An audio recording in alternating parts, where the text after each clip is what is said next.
podcast is intended for mature audiences. The views and opinions expressed are those of the panelists and do not reflect in any way those of the podcast partners, sponsors, or affiliates. Enjoy. Hi, this is Michael Buffer, and you're listening to the Voice of the People. Let's get ready for Boxing Voice. Every day I'm hustling, hustling, hustling, hustling, hustling, hustling, hustling, hustling, hustling, hustling, hustling. Every day I'm hustling, every day I'm hustling, every day I'm hustling, every day I'm hustling. Canelo, are you ready? ¿Está preparado? I was born ready. Considered by many to be, pound for pound, the best fighter in the world today. 4-division, 5-time world champion. Oh, look at this guy. He is now boxing's first ever undisputed super middleweight champion of the world. Damas y caballeros de Guadalajara, Jalisco, Mexico. ¡Viva México, cabrones! You know my level, and you will see, because I'm gonna fuck out everybody. You know, I mean, I would love to fight Canelo. I would love to show the world that I'm the best. I want to get Canelo out here to Houston. Oh, Canelo, where your cojones at? Let's get it. Payday, payday, you want payday. I know that. Man, you fight with nobody. TheBoxingVoice.com. Listos pelos chingazos. He smacked the shit out of Canelo in Get person. the fuck out of here, man. Please. I'm gonna knock out this guy.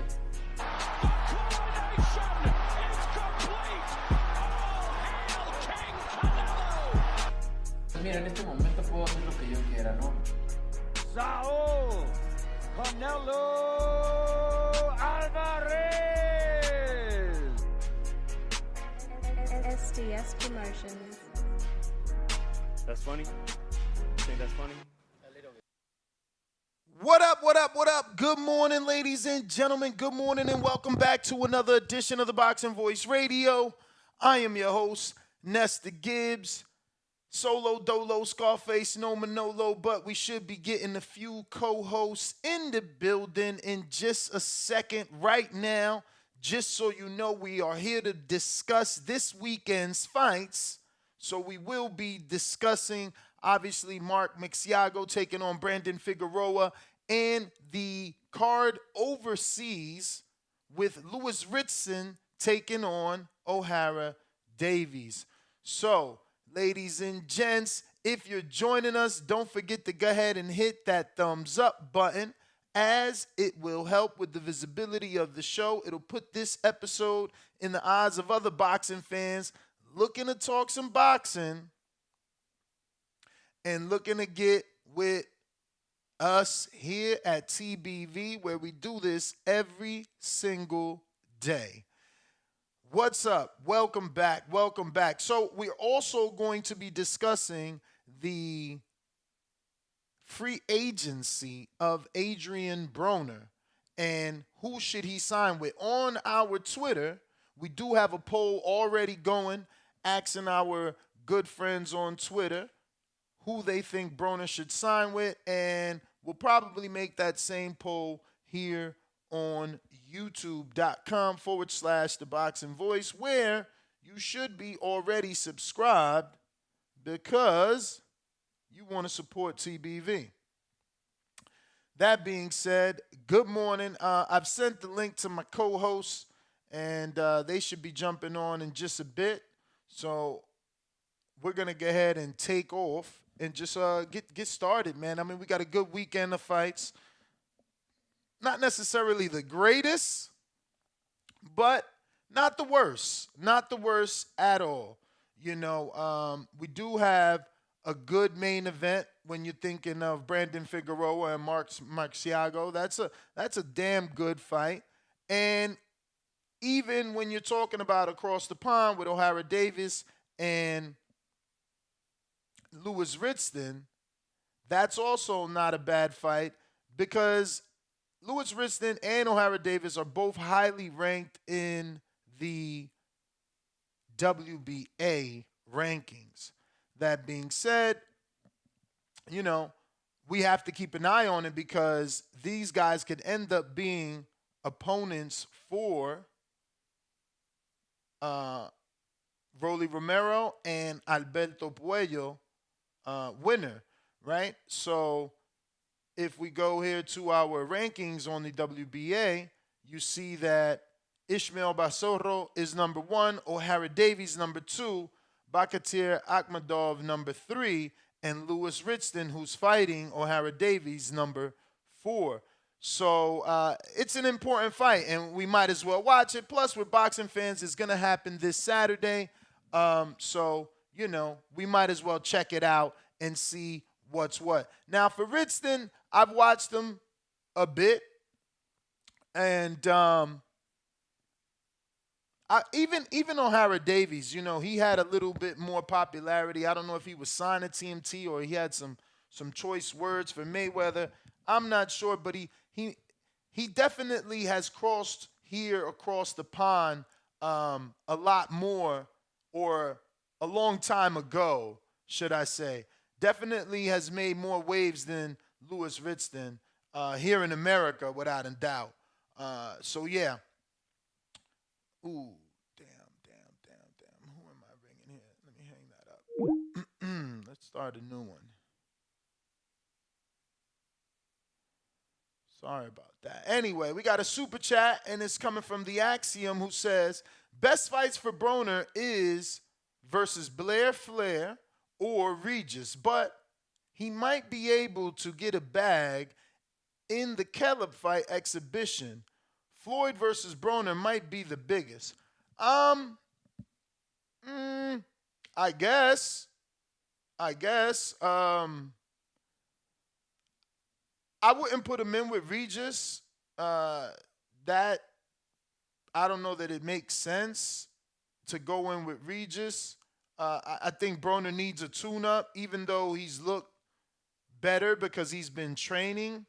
I think it's unfair to just, he's got to get the rust off for real. Like, you can't just put him in there with that level of opposition.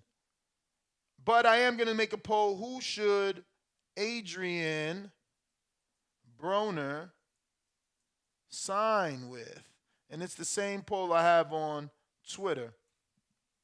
And I had put, back with PBC. Then we put Eddie Hearn and Matchroom. And I think that's a great option for him, even though we'll discuss what Eddie has already said about, basically not knowing if Adrien Broner would accept the offer that he would be willing to send. And then we'll do ESPN and Top Rank. I don't know why. I think Broner needs to do a couple of independent fights, which is my fourth option, which is fight by fight deal. I think he needs that. I think he needs a couple of fight-by-fights, see who's willing to give him what on television so that he could get some of the rust off and also not lock yourself in. Maybe you can do something on ESPN, not necessarily with a Barboza, but maybe someone a little, like, maybe you can convince them to do Gabriel Flores Jr., Adrien Broner. I don't know. You're getting Flores to move up one more division, so it's more of a 50-50 fight. Because if, obviously Broner can't make 135, and, if you give him a contender like a Barboza at 135, he might lose. And, he needs and deserves a tune-up. But it looks like Danny Ringwalk is in the building. What's up, champ? Buenos dias. What up? How I sound? Straight. How you feeling? I cannot complain, bro. Being on the East is a little bit different. It's like I got so much time, waiting for the show to start versus on the West, where y'all just getting up. Mornings to be productive? Huh? Before the show? Or are you just like smoking and playing chess and that's it? Nah. You get way more, you get a lot done but your day is also longer. You know what I'm saying? It's different. It's definitely different. But what's up, bro? We discussing this weekend's fights. We got Magsayo taking on Brandon Figueroa and the undercard.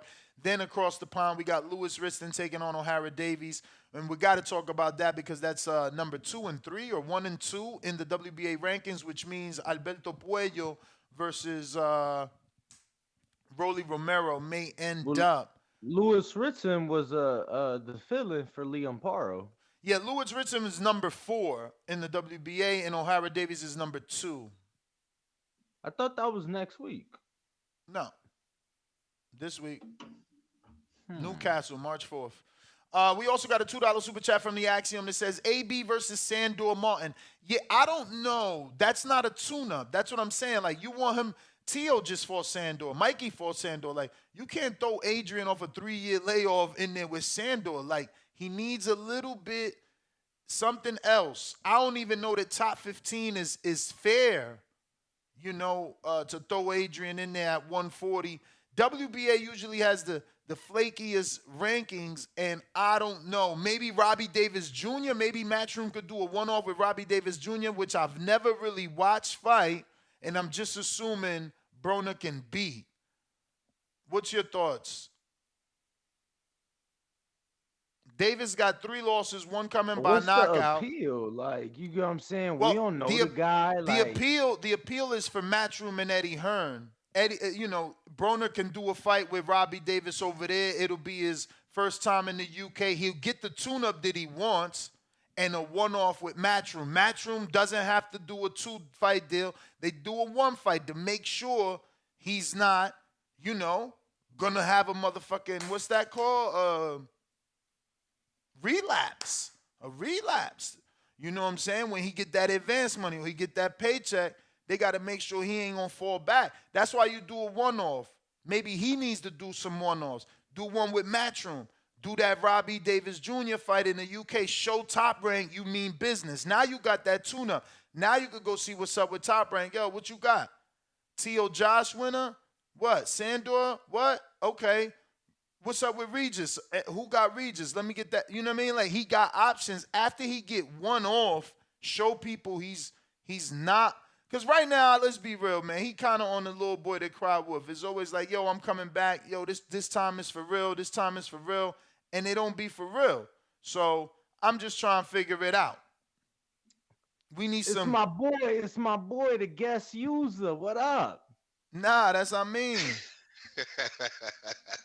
What's good, Danny? Salute to the guest user in the building. Good morning, brother. Good morning. Buenos dias. Family, how you guys doing, man? Coming good. In off the road. Yo, before I forget, I want to give a big shout out to Everlast, man. They took care of your boy. Just so your boy. You see how Danny really do? Really Jared. For see how Danny do? He get gifts only for himself. And no. It was really Jared taking care of his camp photographer. That's all. I ain't get nothing. Danny's the, you know, he got them exclusive benefits, man. Danny's like, you know, when I seen that picture of him with Andy Reid, I was like, yo, this guy's gonna go viral one day, like on some crazy shit. When you say what picture? Yo, so I don't even know if y'all was trolling. Was that a picture of you in the pre-pro? Andy Reid was touching your beard? No, bro, that was fucking. What? I'm lost. You know I'm lost. That's Travis Kelce brother. Oh shit! I thought that was you, bro. Travis Kelce, my bad. It was Travis Kelce. Yeah, you being funny, my guy. That was Travis Kelce. Oh, I mean. God. I know you follow Across the Pond fighters a little more. Let me throw this at you because Danny ain't really give me nothing. Adrien Broner, 1-fight deal with Matchroom. You had just broke it down to me, champ. As a 1-fight deal, I think Eddie gonna try to get 2. I would try to get 2. You get what I'm saying? If you saying Ritson or Davies Jr., why wouldn't I try to get a bigger name for AV out there? Because Conor Ben, hello. Yeah, but that's what I'm saying. You can't just do Conor Ben off the rip. You got to make sure. First of all, Broner ain't gonna take it. I'm saying 2. Give me 2. Give me Davies but that's Jr. what I'm saying. The way Eddie sounds, they don't know if they could trust Broner. So and look, the title is, I think he would struggle to accept my offer. He's not the draw he once was. So Eddie's basically saying, I'm not paying him what he think he deserved. I'm paying him what I think he's worth now. So, it's not like he won a 2-fight deal. He's still got value. He said it on the DAZN Boxing Show that he still got value, but it ain't the same value that it used to be. Ness, Well, look, I think you spot on according to the poll. Because 40% of the people saying fight by fight deal, 30% of the people saying Eddie signed with Matchroom, 22% saying PBC, and only 6% saying ESPN the top rank. So, maybe the fight by fight is best. What you thinking, I mean? Well, this reminds me of a time. This was like, when Rockefeller Records signed Old Dirty Bastard. And they signed Old Dirty Bastard, even though he was more famous for being Wu-Tang, he still has a name, but he was a liability. And I'm looking at Adrien Broner in that same way. He may be perceived as a liability, but he still has a very valuable name. The flip side of that, when you look at the UK, I don't want to say those guys don't need a name, but look at it. We're talking about it, and I was aware of it. Lewis Ritson versus O'Hara Davies. Those are not big names over here, but over there, that's how guys are built. So I think there's enough of a equivalent flow, if you will. Meaning, yeah, Broner might struggle to accept the money part of it, but I think there's still the fanfare. I think there's still the excitement, and there's still the event that can be made around the name of Adrien Broner. So I think, yeah, a fight-by-fight basis, you might lose him. You may want him to feel invested that you really think that he got it. So you may have to give him a 2-fight. You can't trust him to give him a 2-fight. You got to trust him. So listen, this is my thing. Does Robbie Davis Jr. beat Broner? Right now, if Eddie says 1-fight deal, I'm giving you Robbie Davis Jr. He's top 15 in the WBA. He's number 14. Because no one is giving Broner a 1-fight deal that he could win and walk away, but he needs a tune-up. And then I don't think they're willing to invest in a 2-fight deal because he's so flaky. So he's got to do a one-off, whether he gets the money to get his own win on his record or he goes in there, goes to the UK, talks to Eddie. Listen, let's do a fight where I fight Robbie Davis in the UK. It's my first time fighting in the UK. We make a big deal of it. It's a winnable fight for Broner, and it's an opportunity of a lifetime for Robbie Davis Jr., and it immediately puts Broner in the 140 rankings. Then he looked good. You didn't fuck up. You wasn't a diva. Now Eddie could say, all right, we got. Who the fuck do they got over there? At 140. They got Ritson. Well, I got somebody for you. Who? Suleiman Sissoko. But he's 54. He beat Thulani. Oh, you know what? You're right. Wrong. I hate to say it, wrong African. Ikao Isuman. That one I never heard of. Yes, Ikao Isuman. He actually just fought, I think it was a British welterweight title. Is he top 15?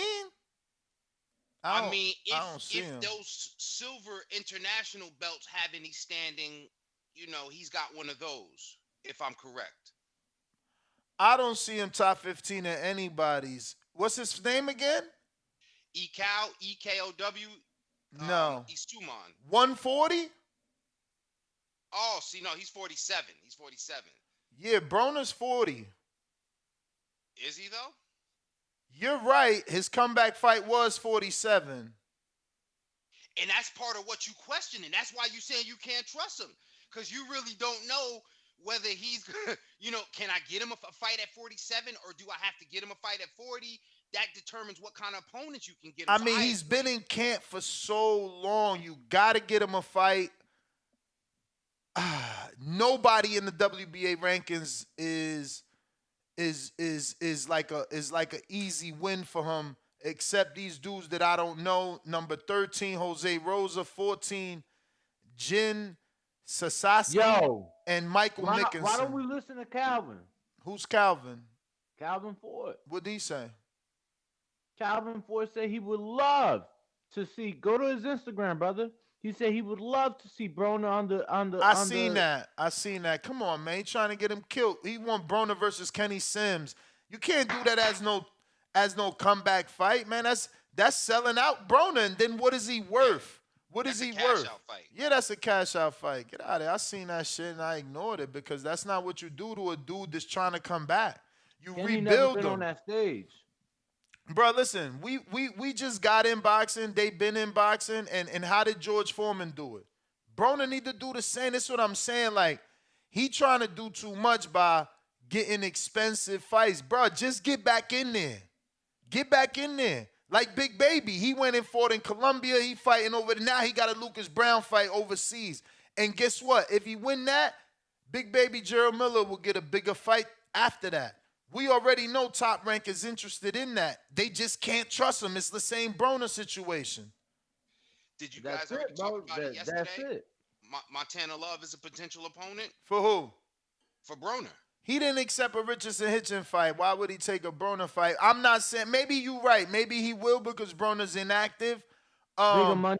And James Benitez. And if we gonna do that fight, we gotta make it 50-50 by making Montana move to 47. Got to, because Broner can't make 40. Montana's a 40, and he's more active than Broner. I think it's a fight that gives them both, a good comeback. You know what I'm saying? It's Ohio shit. You expect and again, shout out to James Benitez. We kind of cooked this one. It gives them a chance to show their personalities, and that's market in this boxing game, right? It shows what Broner's got left. Maybe shows a different side, or maybe shows that he's still entertaining. Montana Love, it shows what his temperament really is after a loss. Are you getting mad, having temper tantrums, or are you ready to, destroy and rebuild? So I think it's a great fight, for both of them. DAZN, it gives Eddie a chance to bring him over and kick the tires on him a little bit. I like that. Yeah, man, you gotta test that out, man. You gotta make sure that he. What about the rumor? Nah, so yesterday the talk around the gym was rumors of Broner getting an offer to face Blair Cobbs from Golden Boy. Yeah, that's not a tune-up, man. You know Blair Cobbs punching. He punching. People could talk that shit if they want, but he punching. He punching. I don't know. And I like Blair, bro. I'll be in the gym with Blair. I like Blair, man. I do like Blair. And he active, man. He works out for real. I would like him to maybe stay a little bit longer. Hey, Ness, pull me off screen for a second, champ. You got it. But yeah, man, I think I like Blair, man. I like Blair. I'm telling you, I like Blair, so. Never said that he was with Golden Boy. I said that he received an offer from Golden Boy. No, I hear you. You answering someone in the chat, I'm assuming. Yeah. All right. So, we also looks like they bringing your boy in. Looks like that's gonna work out. Who? Oh yeah. Who? The only one that he was confident about. Right. The first one, I think. Tim. Yeah. Timbuktu. Yeah. Hopefully your man show me some love for that, man. You know what I mean? Take me off his shit list. Sarafina, what up? Yo, you popping shit this morning. What you mean? It's too early for this. Huh? What you mean? So you said Kenny Sims ain't a tuna for Broner? Hell no. Kenny Sims will beat Broner up right now. Right now? Off of inactivity? Why you think that? Like you forget how dope Broner is when that motherfucker focused. Yeah, but how you gonna get focused without a tune-up, Sarah? He need a tune-up. Man, I got Sam Taya, who has 4 losses, fighting this weekend on the Figueroa card. and he beat Kenneth Sims. And Sam's a great fighter, but it's like depending on what Sam show up that day. Yeah, but that's also a older version of Kenneth Sims that isn't in the position he's in now. What do you mean older version of Kenneth Sims? It was in the beginning of his career, mad years ago. I watched Samuel Till have a tight fight that I thought he beat versus Montana Love too. I know who Samuel Till is. You have to understand too, like from a promoter's perspective, right? Like, let's say you're Black Prime.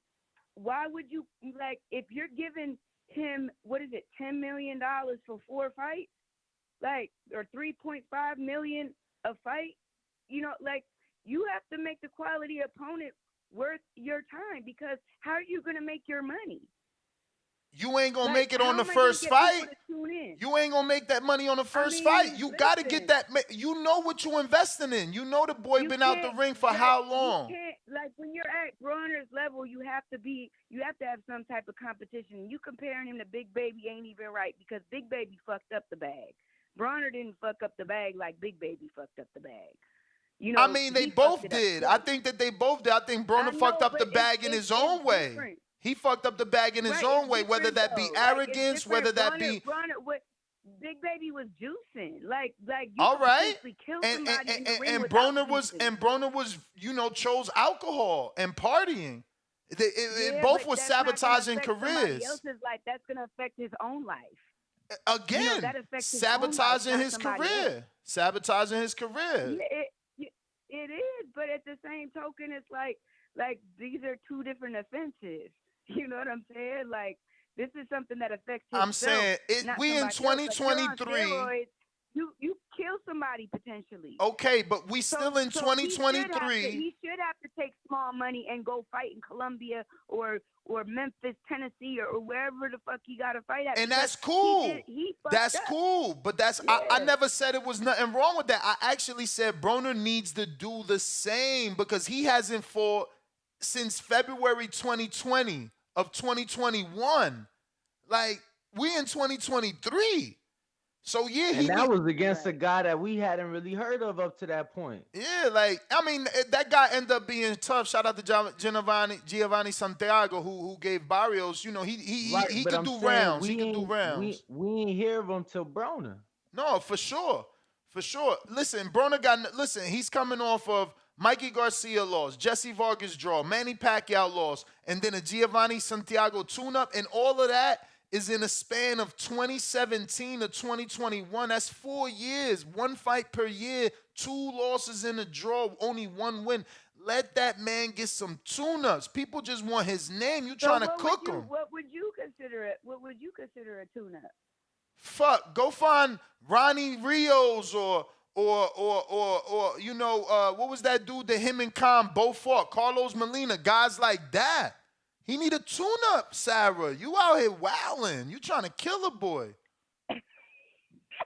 See, I think like this, like, I really believe in Broner. Like, I think that if he's, the new Broner back, like when he was younger and all that, and he's off the alcohol and he's serious, I think he's top level. You know what I mean? So, and I don't think like I know how he works in the gym. Like, I know the type of sparring they do. Like, when he was at Headbangers, like, that shit is damn near a fight. So it's just, I don't know. Like, I think a little more highly of him. Like, I think he gives anybody trouble. Period. Out the gate, 3-year layoff. Absolutely. No way. I think. Listen, the best Broner. I think a focused Broner is special. The best Broner. If he says he's focused, I think he might be focused. All right, but let's let him get a confidence builder. When the last time he had a knockout or a stoppage or made somebody quit? Let's let Broner understand and feel what it's like to let his hands go again. We got to get him back in the mojo. Get his mojo right. Like, nah, y'all trying to just sell him out. I'm not trying to cash him out. With like a chop or somebody. Hell yeah. Hell yeah, bro. I'm dead ass. Somebody gonna give him rounds, but they gonna get knocked out. Nah, Like let that man not get his top, but somebody let him like, get it. Let him poke his chest out. Let him feel like, yo, I'm back. Not like, damn, I struggled with somebody. Man, I wouldn't do that. I would give him 3 tune-ups. All affordable, nothing crazy. I don't know about 3, but I think Blair would be perfect. Bruh, George Foreman, how many tune-ups did they give George Foreman before he won the title with Michael Moore? Like, I don't understand why we... to hell, he had to get a couple in. And fucking Broner's 34. He 34. That's old in boxing. George could have been Broner's 34-year-old father at that time. Actually, I don't even know what's his age. I'm looking at his record. He 34. He got 34 wins. How old is Broner right now? I don't think he's 34. I'm going to Google it. Hold on. Is he 34? Look, they saying he 34. He 33, 1989. I was like, I know I'm not that much older than my man. I would give him some tune-ups, man. Listen, Tank Broner's a big-ass fight. Shakur Broner's a big... Give him some tune-ups, and then he get a real payday. A real payday. 140 and Devin and Broner at 140, real payday. You know what I'm saying? Get some tune-ups. Make that noise again. Man, I give him Jesse Vargas again since they got a draw. Jesse coming off of 2 losses. Yeah, but Jesse, Jesse big as hell. He moved all the way up to 54. We got to make sure Broner wins. You damn near want to guarantee a stoppage. I want like 6, 7, 8, 9 rounds, then a knockout. Then his opponent retires in the corner. What was his saying back in the day? What is it? Left hook, right, good night, or right hook? No, right, straight, right, left hook, good night. We got to get him back with his mojo on the top rope, chest out, pounding that shit. Then you throw him in with Regis. Like, man, y'all got to build his confidence, man. That's just me.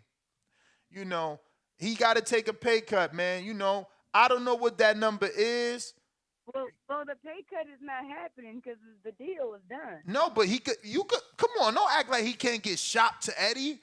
Even Eddie said Broner ain't gonna want what I got to offer him, but that's because he know Broner want a lot of money. But if he come to him and he like, look, let me give you the Montana Love deal. Let me give you $300,000 for 3 fights, and all of them is winnable. He did it for Fury. Think about the contract a bunch of years ago that got leaked that even he admitted to. It was like $3 million guaranteed for Fury to fight the same tune-ups that Top Rank gave him or Frank Warren gave him. So give it to Broner for $300,000 a pop, 3 tune-ups. Nobody. Now you and me both know he ain't doing that. Shit. We know Bro, he need more than 300. He worth more than Montana Love. All right, but we rebuilding. You gonna get more. Don't matter. Listen, he need more than that, yo. Listen, everybody, and that's the problem with boxing. You ain't getting money unless you getting in that ring with somebody that's 50-50. So right now we rebuilding you to that. You gonna get that check with Regis. You gonna get that check with Shakur, with Tank, with Devin. We got to get you there. We got to get the public to believe you belong in there. So let's get you 3 wins. Let's get you Robbie Davis Jr. in the UK with Matchroom, 1-off. Boop, boop, you beat his ass up. Now you on to the next one. What PBC got to offer that you could win? You could win. And we still got to get him down to 140. Right. But the deal with Black Prime is done though, no? That's done. He moving on. So they're reneging on a deal. It's over. Yeah. Oh wow. So is Black Prime done now? According to Zab Judah, which you could probably text right now during this conversation, he said big things is coming, that they about to make an announcement. But they no longer are dealing with Broner. Nah, they've both parted ways from each other. You know what I'm saying? Like it seemed to be, something that just and look how many tune-ups replacements happened. It was like 3 replacements. Well, the problem with that, and I love the guys over there at Black Prime, but the problem is that they don't have real boxing people, that like people that have worked in jobs like I worked, on the promotional side, and they really haven't navigated the landscape correctly, and they just kind of jumped in the same way everybody else does, like. When 50 Cent came in and, or Jay-Z or whatever, like they think, oh, it's the same as every other business. It's not. It's a completely different animal, and there's no school to learn this shit. You got to learn on the job. So a lot of promoters that come in, or networks or whatever, and they think, oh, well, it's going to be X, Y, and Z. It's not. You really got to learn this shit on the job. So I'm sad to hear that, that they lost the deal with Broner. But it's like the mistakes they were making were so silly to me. Like with Hank Lundy. Like, how do you not know he had a contracted fight when all you have to do is look on BoxRec? You know what I mean? Like why wouldn't you reach out to the promoter it shows that he's fighting with and see if it's legit or not? You just gonna trust the word of the fighter? Like, nah, you got to do your research because there's money on the line. And it just didn't make sense to me because, and like even you or Danny would, first thing you go to BoxRec, like, let me see if he's available even, before I go ahead and make this announcement to the world that Adrian's fighting Hank Lundy. Like, let me call the promoter that we were surprised. Shit, we were surprised. Yeah, go ahead, Danny. We just had Hank Lundy on the show with his opponent. Yeah, with his opponent for his fight, so we were surprised. Right. So it's just like they weren't doing their due diligence, like on stuff like that. And I was telling like Blue Blood, I was like, yo, y'all gotta like, you can't just take the word of the fighter because obviously they're gonna tell you, everything is great, everything is fine, and but they're self-preservation, like they're trying to get what they can get for the benefit of themselves. And I understand that, but you got to protect your money, because these motherfuckers will tell you anything. But and then, like them promoters are, then you're stepping on feet. Now you have a lawsuit on you because you just announced something that, you can't even really do legally. So it's just silly mistakes that they. Let me ask you something. Does Adrien Broner beat Joseph Adorno right now? That's a tough one because I gotta see where he's at mentally now. Like I so really you want to throw him in there with Kenneth Sims, but you don't know if he beats Joseph Adorno. I got her right now. See, we got you. We know you was trying to get Broner beat. Yeah. No, I wasn't trying to get him beat. Absolutely not. But I mean, I really do believe, like, because when you're down and out, right? Like you have a second thought and like, damn, I should have did this, I should have did that. Like he was really like messed up, right? Like everybody knows he was at the bottom of the barrel, and I think that was like a reality check for him. I want to believe that was a reality check for him. Like, all right, I have another shot at this. I'm going to take it serious this time. Like, I'm not going to fuck off. So he's young enough to where he still has some gas in the tank. And I think he could do some damage. But, yeah, I mean, I do think, I do agree with you. Like, he will need a tune-up, but, like, I don't think he needs a tune-up to where it's, like, just a Hank Lundy. Like, I don't think, you know what I mean? I think he could do better than Hank Lundy or the Michael Williams kid that was getting knocked out and sparring by lightweight. But how you gonna say you think he could do better than that if those was the 3 opponents that was announced? That's where that's what they feel they need right now. Right. I mean, Red Catch would have been cool, like, because he has a little bit more of a name. But that last time we seen Red Catch, he took a dive though, Sarah. Like, Right. Them But was and none see, of them that's another. guys was really top, anywhere near top Who you level. got? Not Who at you all. got for Broner other than Kenneth Sims? You work with a lot of fighters. Who you got? You gonna put Broner on one of your guys? Ain't Scooby I at put him 40? in there with Sam. I put him in there with Sam Taya. Fuck it. Sam Let's keep it Taya. But you say he got a fight coming up. Yeah, he's fighting this weekend. See? He's fighting. So you getting him a tune-up, and then you want to throw him in it with Broner so he could be active and Broner not active. Hold on. Sam ain't getting no tune-up. Sam is fighting a tough-ass fight. He's fighting an undefeated kid. He's still going to get Sam don't active. fight Broner tune-up. ain't active. Is he active? Like, he's had 4 fights fall out. I'm just saying, he about to get in the ring Saturday. He going to have one. I know, and whether or not he wins, who knows what's going to happen on Saturday? Because he's fighting Enrico Gogo Kia as a main event fighter. He signed with Aegis Klimas. I don't think much of the guy, but he's undefeated. We'll see. So both of y'all, before I let you go, you seen Bernard Hopkins say he would sign Adrien Broner to fight Blair Cobbs on the Spit Bucket podcast. Shout out to my boys. Love that fight. Yeah, but he need a That's tune-up. an easy fight for Adrien. He need a tune-up. He can't. I think that's a tune-up, man. You crazy. You ain't watched Blair Cobbs fight. You better stop disrespecting. First of all, Blair Cobbs been at 47 his entire career, so he the bigger man. And you must ain't watch that boy fight. He got hammers in his hands. People better not underestimate. Maurice Hooker was crazy. He could punch with either hand. He was putting Hooker down with either hand. And then ain't he the one that beat Alexis Rocha? Or Rocha beat him? Oh, Rocha beat him. Rocha beat him.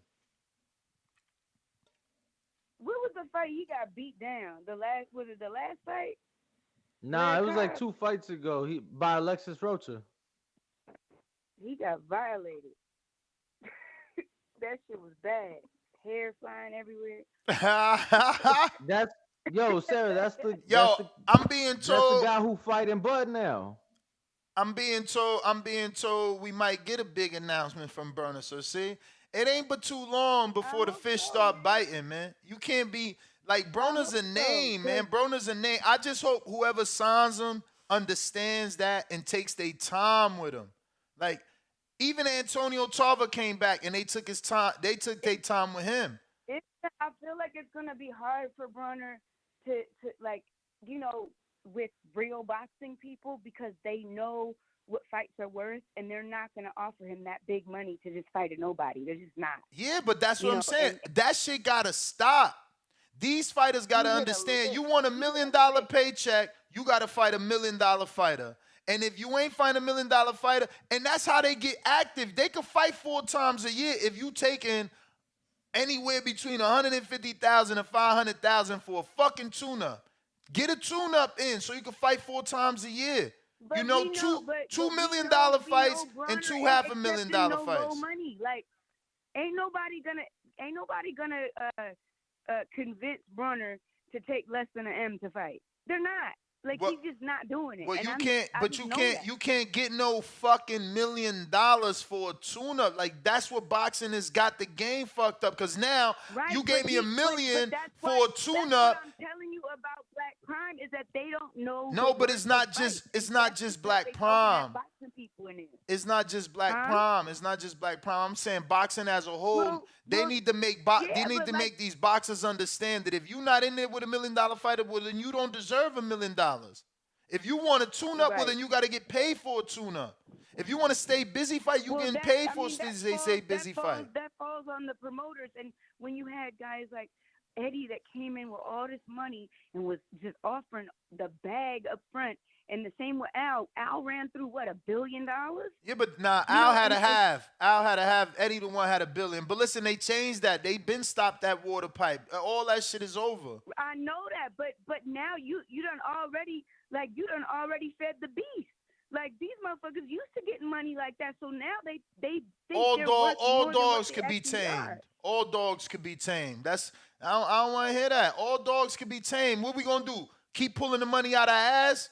Hell no. It's fucking up the Yeah, game. I mean, It's listen. fucking up the game. We need fighters to understand. If you Gary Russell and you coming off a surgery and you want a tune up, well, you getting paid for a tune up. If you want to fight Leo, you getting And paid that's like the you fighting problem is Leo. that's why Gary don't fight. That's why Gary don't fight. All right. Well, And then a you lot of ain't it's gonna fighting. happen. It's Well, gonna happen. It's gonna happen to a lot of guys. well, then It's gonna they ain't happen to a lot of fighting. guys They ain't who will- fighting. We can move and on. they're not gonna fight. Absolutely. Them guys And it on happens them all the guys time. on the back half. Those guys on the back half, because the younger guys they fighting. Yeah. Yeah. They gonna be Yeah. forgotten Yeah. because right now, like, people talking about the Keyshawn's and the Shakurs and the Tiger Johnsons. Like, you don't want to fight? Oh, you think you worth $1 million? You shelved up. And you gonna be forgotten with dust on you. Right. Right. Well, I have an announcement to make. What you got? What's cooking? I partnered with David McWater. Oh wow. So you like Yeah. with what's the split T now? Split T, yeah. So Yeah. so And what's your that's so why what's they your followed me. Okay. so what's your official role there? Well, I'm still a manager, but Okay. it's like, you know how he has, you know, a group of managers kind of as a collective. Yes. And you know, it's I think that working as a team is better than, you know, working by yourself. So because so now I you have a squad looking for fighters. so does that mean like whoever you sign now is signed to split T management? Correct. And does that mean Correct. now that your existing fighters are transferring over, or you keep those to Not yourself? yet. It's my decision to do so, and I wouldn't do that without their consent. Mm-hmm. You know, there's certain fighters like Elham that I don't think it would serve her because she has a deal with Marshall already, and you know, to just take more of a percentage when she doesn't, you know, it's still a woman that's not American. She's not generating crazy money yet. So What about Kurt put more- Scooby? What about Kurt Scooby? Kurt Scooby is with, you know, Brandon and Danny, and they have their own management team. I'm really just an advisor. Okay. So, like, you know, Brandon and Danny, like, you know, they know boxing, but they're not in boxing. Like, that's not what they do for a living. You know, like, this is like kind of like it is kind of like a hobby for them. You know, so again, you have a lot of managers that, you know, aren't typically boxing people. They just have money. So they need someone to kind of navigate the landscape for them. And that's kind of what I do. You know, I'll put two and two together. Like, I'll introduce them to, you know, Eddie or Kevin Rooney or, you know, people at Top Rank. And, you know, I make the introduction and I kind of like tell them what to say and what not to say, if that makes sense. So I'm assuming the conversation with Jolene didn't go good enough? Which one with Jolene? Because remember, they started Fighter First Management. Oh, yeah. I mean, listen, like, you know, I don't press anything. You know, if they want me, I feel like I'm a commodity. I feel like I've proven myself enough in this game to where if you want to work with me, I don't have to beg nobody to work with me.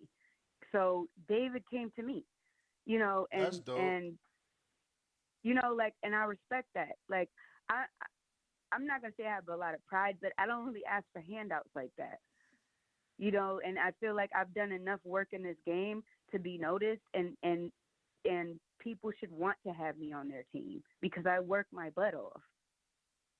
I and think I actually so. care. Like, I give a damn about my fighters. You know what I mean? Like most of the fighters I have, you know, are over the hill or like, you know, they need some work.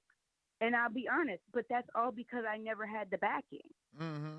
You know, I didn't have the big money behind me where, you know, Jolene, she's got a big money backer now. And David McWaters, we all know what kind of backing he is. So, like, with that, that's why I decided to do this, because that's all I was missing. Because my ambition and my love for my fighters and my connections, all that is there. It's just the backing.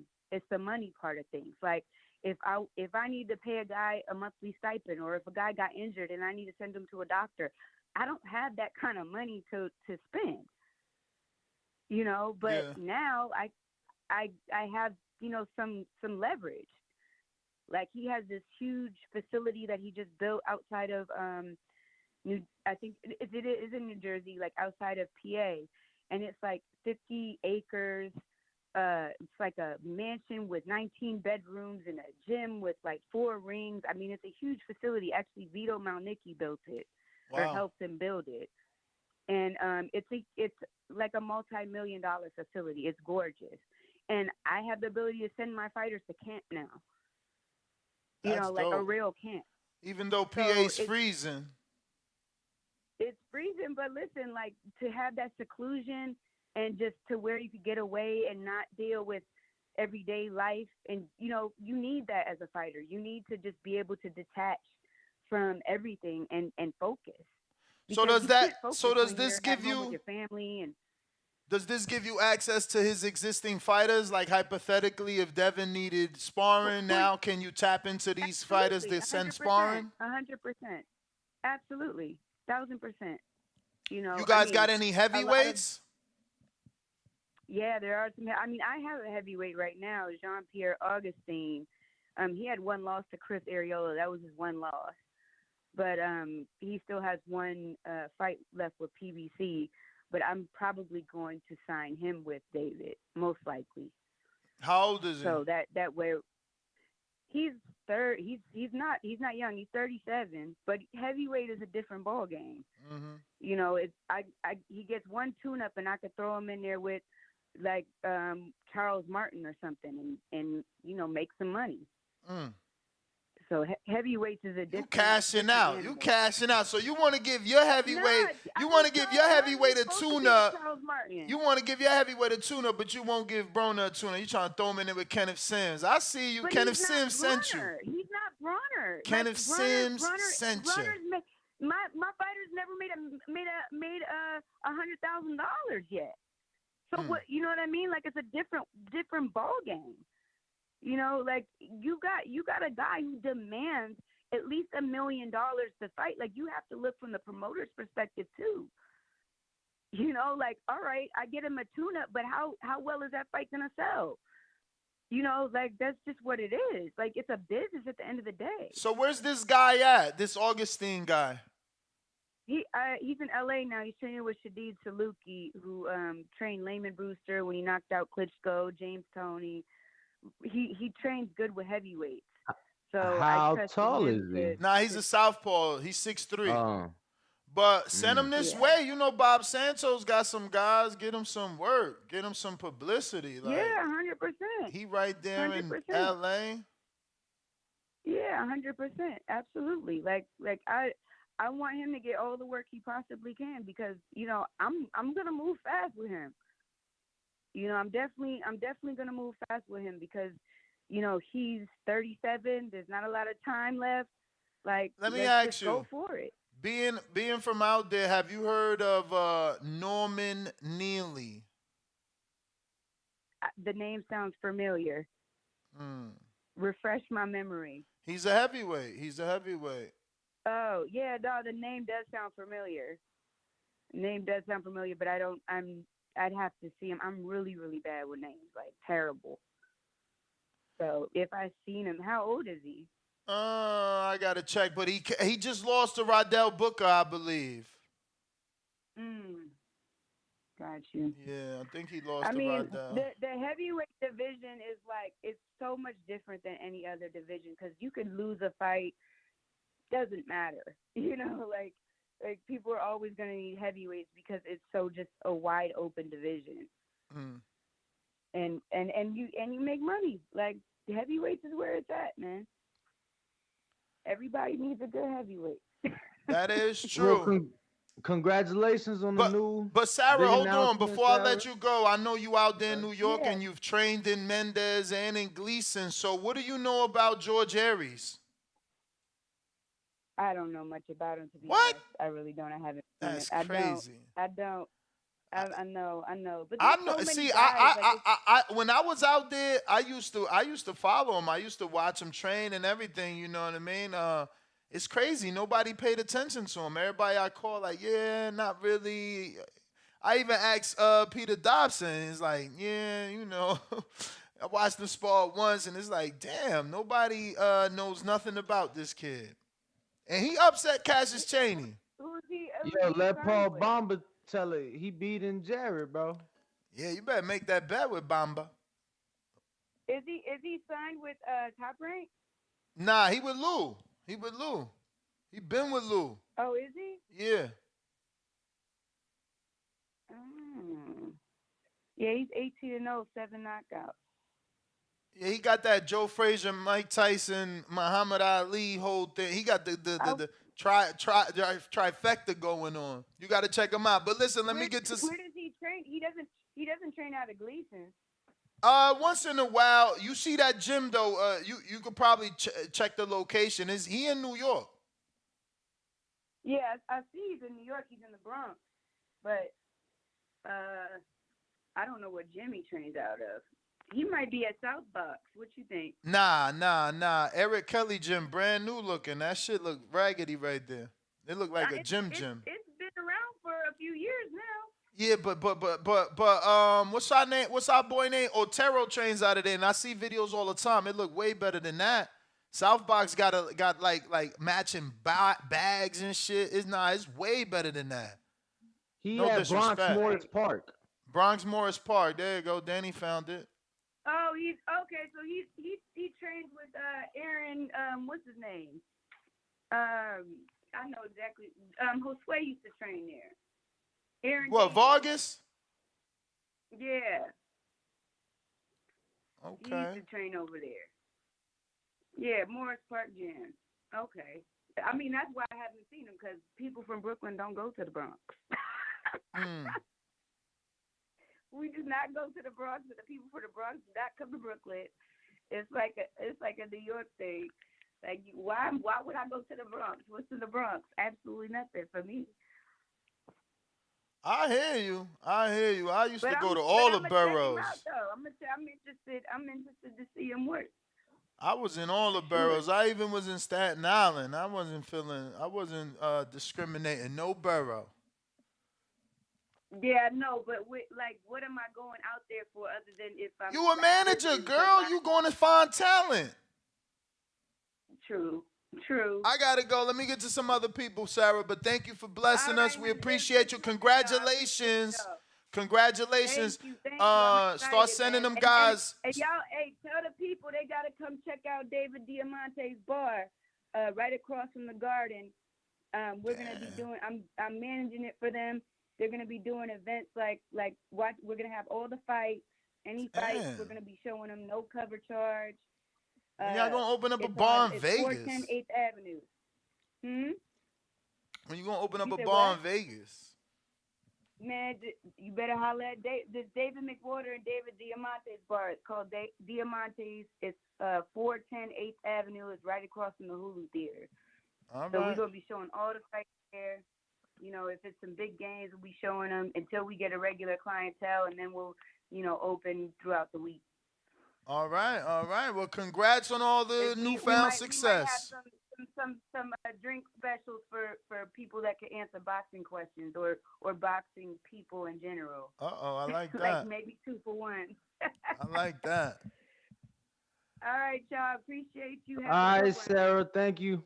All right. Damn, she hustling, man. See, just the other day we was giving her credit for the whole thing that she did with Elm and all that she's been doing, like that, being independent. And look, somebody backed. I tried to tell Adrien and Jolene. They just, I don't know, slipped up right there. She a hustler. Brandon, Cincinnati, what up? That's Danny. Good morning, gentlemen. How's my audio? You windy. Oh, okay. Yeah, I'm out here on the road. Shout out to all the truck drivers. Shout out to my Leo brother, my Cincinnati brother, Adrien Broner. He is from my city, so he is near and dear to my heart. I really do like the kid. But Ness, you're absolutely right, brother. I think a lot of these fighters when they decide to take these tune-up showcase fights, they need to understand that they need to be paid tune-up showcase money. Word.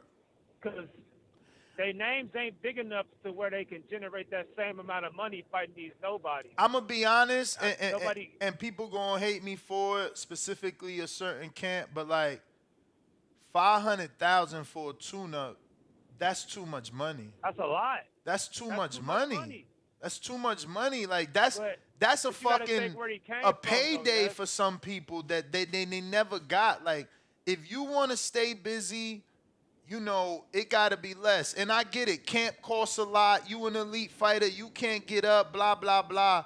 But it can't be $500,000, bro. Like, yeah, you need to be generating think that. About where he came from, though, Ness. If you want that, if you want a $500,000 guarantee, you need to be able to generate that 3 times in ticket sales. You need to at least be able to do 1.5 million ticket sales, man. Like, it don't make sense. And everybody can't do that.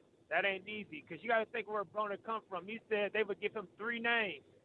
He just picked the easiest name out the bunch. The name so he was spoiled. Getting multi-million-dollar fights, picking the easiest name out of the 3 they give him. So he's been spoiled. So will he say, give me 2 tune-ups, $250,000 apiece before a big multi-million-dollar fight? I don't know, because that's not what he's used to. But some names I like you said, Tsunami Sam, Tia. He's got a win over O'Shaquie Foster and a win over Kenneth Sims. Good journeyman fighter, you know, tough guy. Yeah. Got guys like Derwin Price. Derwin Price is another good name you could throw in the mix for Broner. Trayshawn Wiggins, people like that. Nah, Trayshawn too highly ranked. Trayshawn too highly ranked. He could upset Broner right now. He been active. And isn't Trayshawn at 47? I'm pretty sure Trayshawn at 40. He had that tough fight with Ritson. He ranked at number 11. He ranked at number 11 at 47 on the WBA. But you know that's what Bob, what Al want. Yeah, so give him some decent names like that. Then you get the multi-fight deal. The multi-million-dollar fight against a Regis or somebody like that. But yeah, that paying a motherfucker a couple $1 million to fight. But you see, Trayshawn, you got to be careful with Trayshawn, though. That shit dead. Brandon, you got to be careful with Trayshawn. My man is on like a 5-fight win streak. That's what I'm saying. That's the type of confidence you need for Broner. You can't just throw him in there, man. Let that man build his confidence. Now, I get you. Yo, if he can't beat Trayshawn Wiggins, he don't need to be boxing. But it ain't about that. It's about building him back up, making him right. So throw some names out there. I think we both I like Trayshawn. I like it, but I just don't like his he probably at an all-time high with confidence right now. You know what I'm saying? He got like 5-7 straight wins right now. What about like Eric Bonet or somebody? Oof. What's the last thing he done did? How long he been out? We need somebody equally inactive as Broner. Or not good. You know what I'm saying? Or not good. Like, look, yeah, Wiggins Wiggins already had a fight this year. And he had 2 last year and 1 in the 21, and then he lost in 20. So he lost to Alberto Palmera. I watched that fight. Yeah, man, I'm just trying to think of some winnable names for the kid. You think Thomas Matisse too tough right now? Matisse signed a deal with Matchroom, and he got a fight right now on the BAM undercard. If he could win it, he gonna have confidence. But that's a good Ohio name. Like if you could convince Montana to finally take the fight, even though they're not doing it over there, they're doing it in Brooklyn now. They was trying to do Montana Love and Hitchison Richards in Brooklyn, but I was gonna say throw them other 2 Ohio dudes, you know, Broner and Matisse on the undercard, take it back to Ohio. Yeah, man, but other than that, I just wish Broner the best, man. I just want to see the kid succeed because I know where he could end up if he ain't got boxing in his life. I see Rashid Warren and them dudes in the club all the time. They ain't in VIP. They amongst regular people. They ain't living how they supposed to live if they took care of their money, if they're successful as they should have been in this sport. I don't want to see that for AB, man. I want AB to, level up, get back to where he was at. Cause I love my city, man. Cincinnati. I fuck. We some fucked up cats, man. But our hearts is good. But other than that, I wish AB nothing but the best. Just humble yourself and get back to where you once was.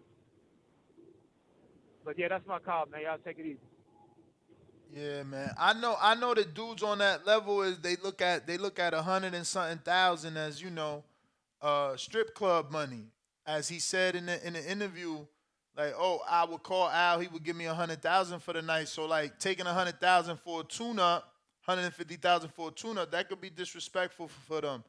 But they gotta understand, like, bruh, you gonna get two of these and two of those. You know what I mean? Two of these at a reasonable rate to keep you busy and active and in the eye of the people. Plus, you gotta remember as a fighter, you got 4 opportunities to sell sponsorships, 4 opportunities to cut different endorsement deals throughout the year, man. Like you could literally, set up your motherfucking, your shit quarterly, pay your taxes quarterly. All that. Like y'all gotta get that shit together, man. It's starting to be pretty sad. But I'm going to Ron Boy Fresh. What up?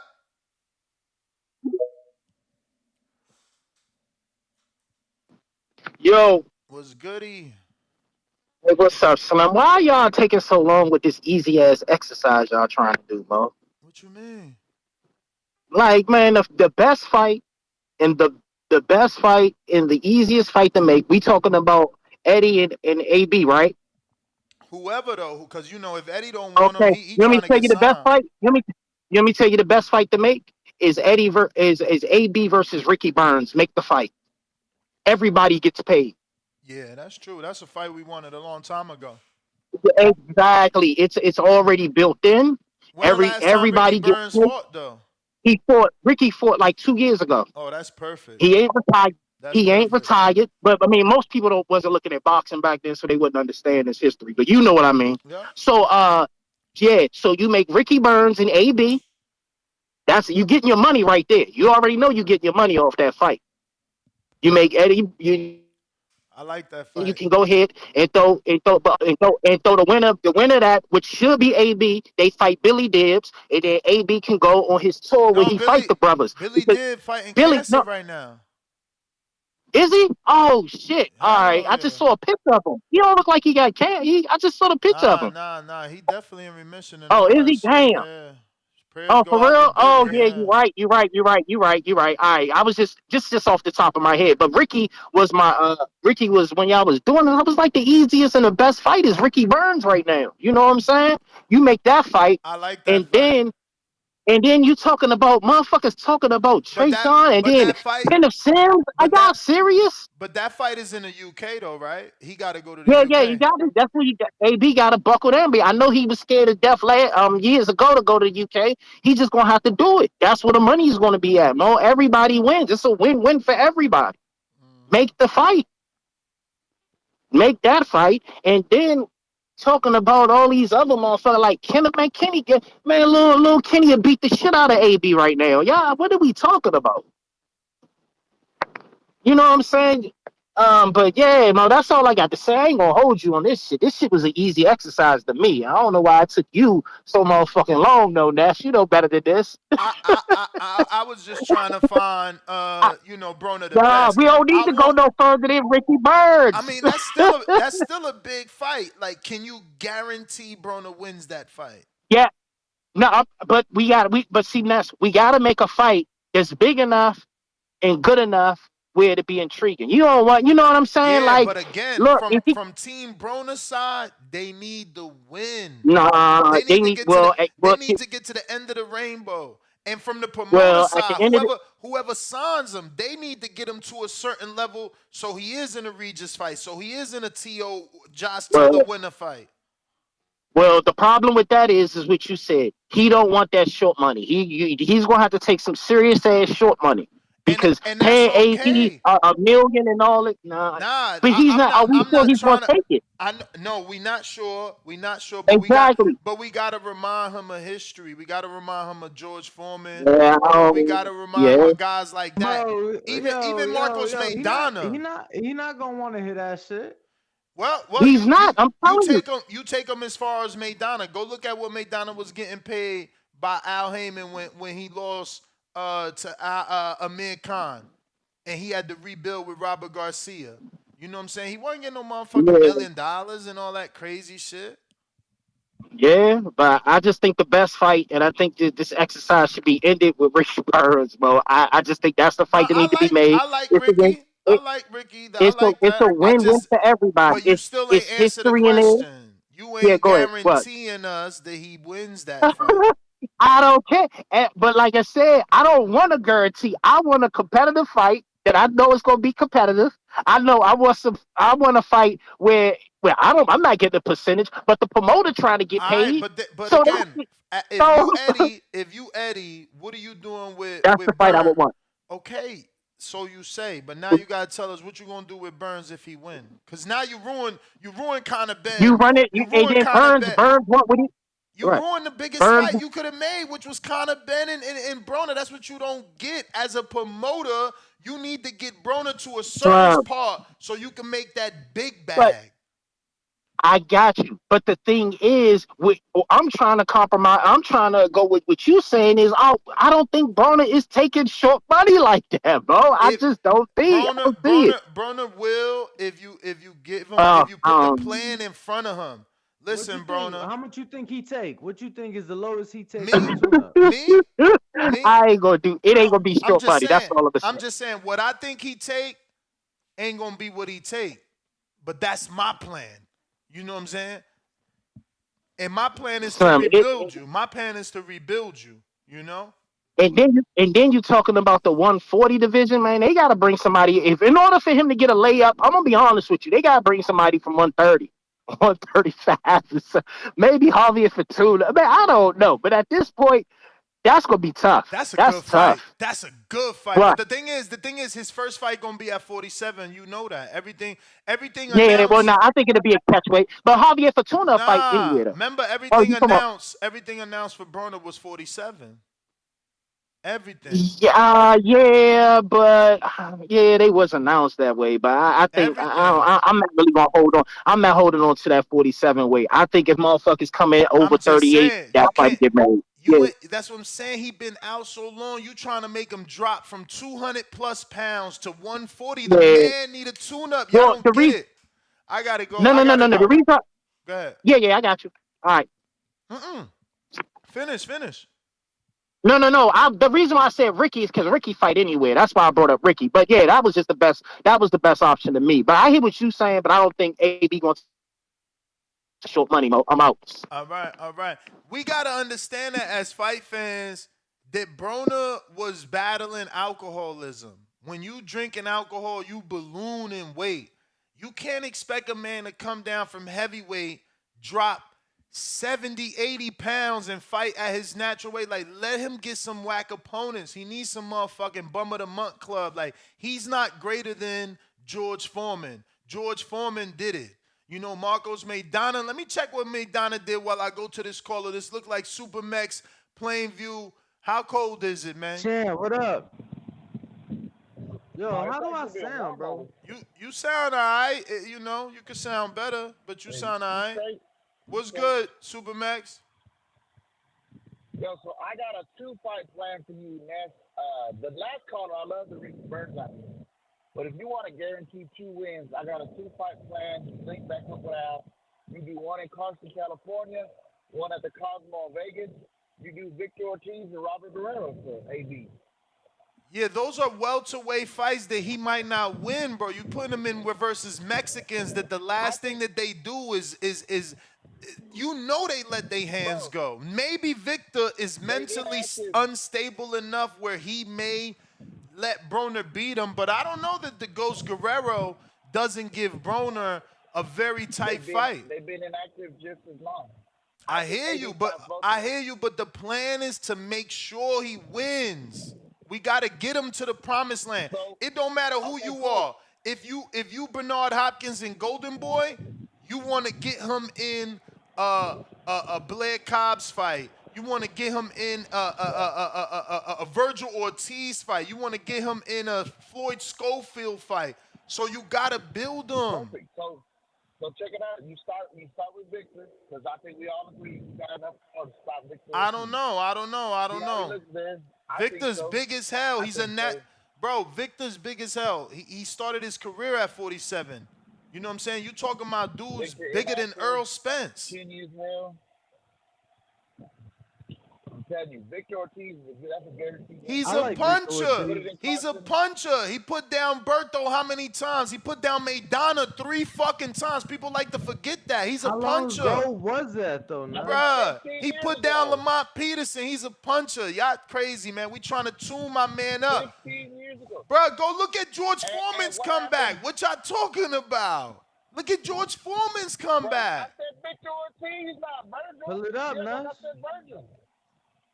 I'm pulling up Maidana's first. So Maidana lost to Amir Khan for old ass Eric Morales. Peter Petrov lost to Devin Alexander for Jesus Soto Carras. Yo, Supermax. Ness want to throw him in there with like a Luis Neri.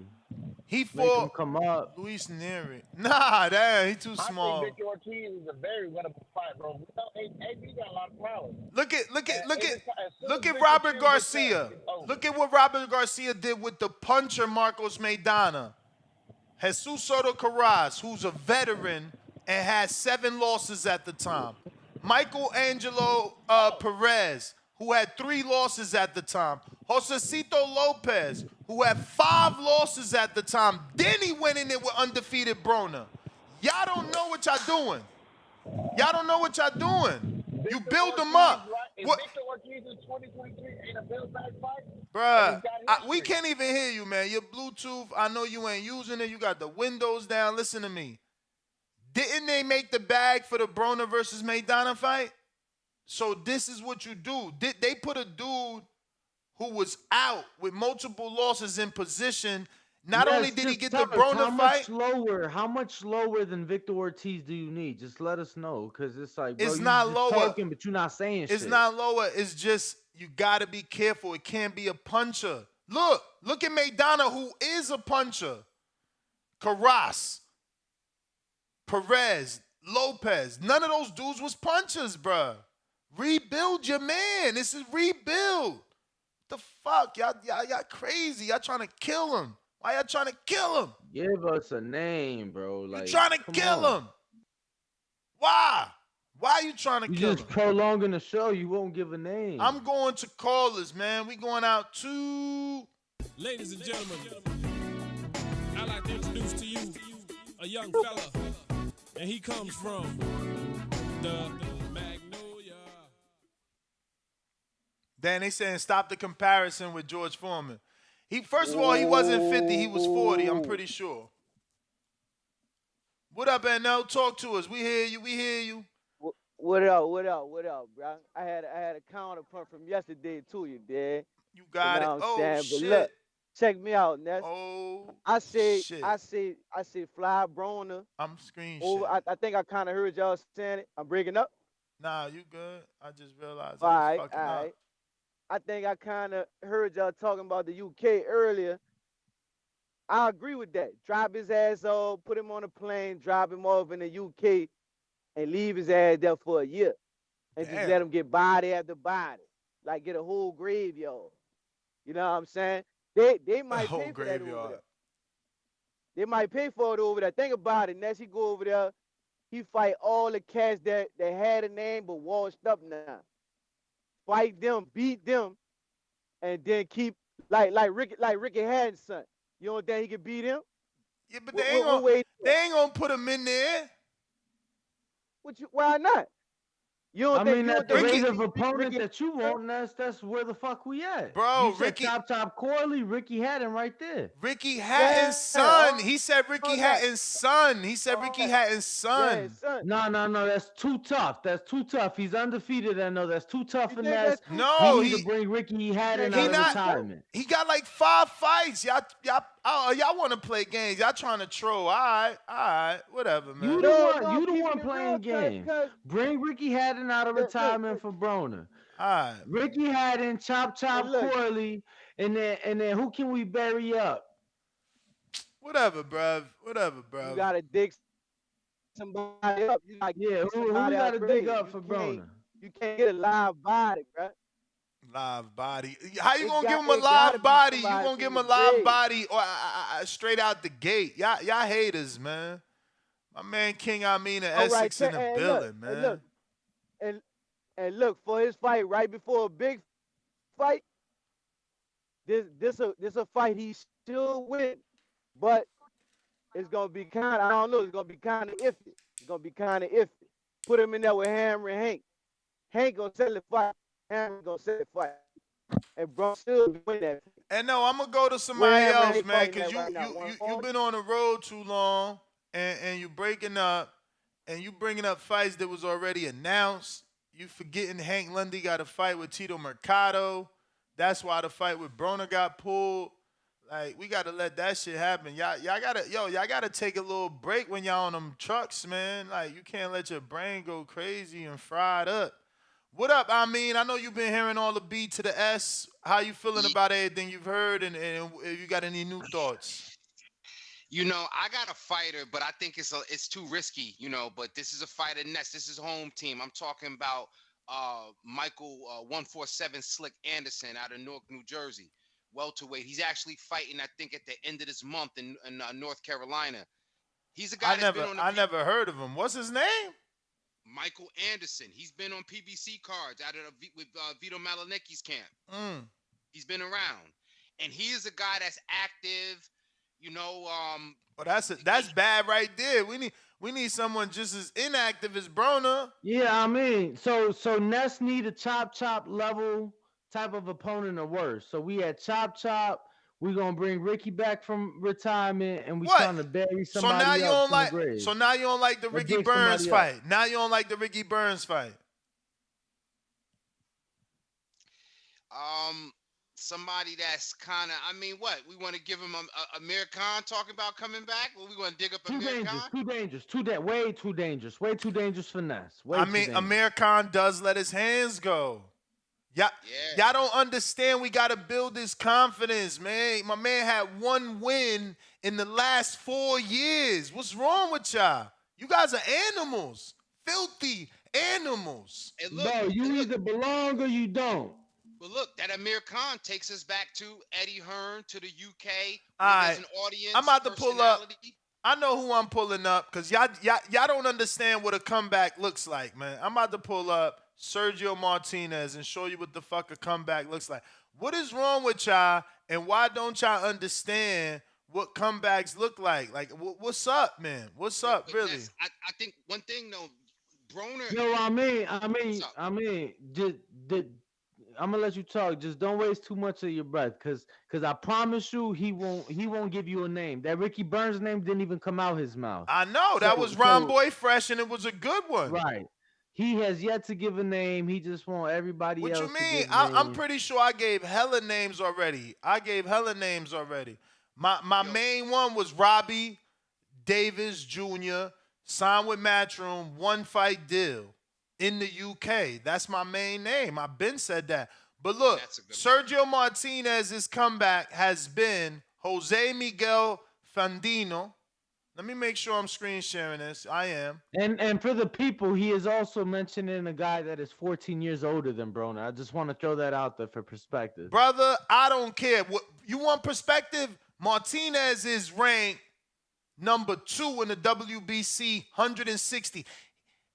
Gennady Golovkin is more likely to vacate his belt, let Islam Lara rub it on his chest, fight Sergio in a hometown fight in Argentina, or a New York City fight, or a Kazakhstan fight, and make more money than fighting Laura and fighting anybody. And because of that is the reason that, you know, we need to understand that the way Sergio did it is correct.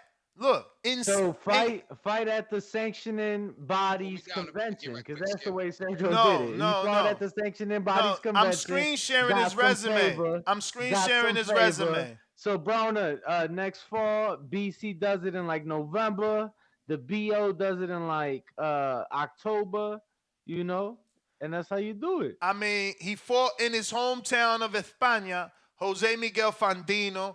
He fought Juicy whoever. He fought Brian Rose. I wonder if that's another Brian Rose or the same Brian Rose, and he went out there. But and then he fought Macaulay McGowan, and then he went to America to the WBA convention and fought a 6-6-2 dude, Noah Kidd, and look where he's ranked.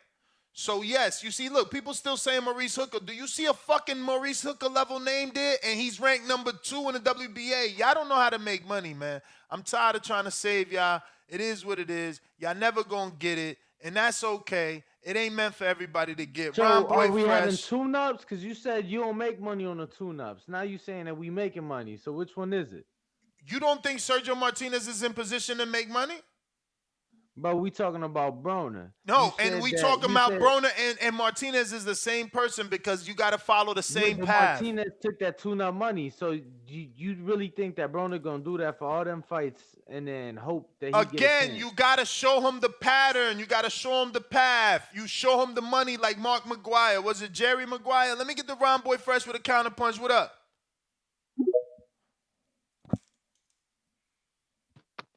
All right, ho, next. All right, I got one more. Please, Danny, if he shoot this motherfucker down, I swear to God, Slim. Luis Collazo, what's up? I like that.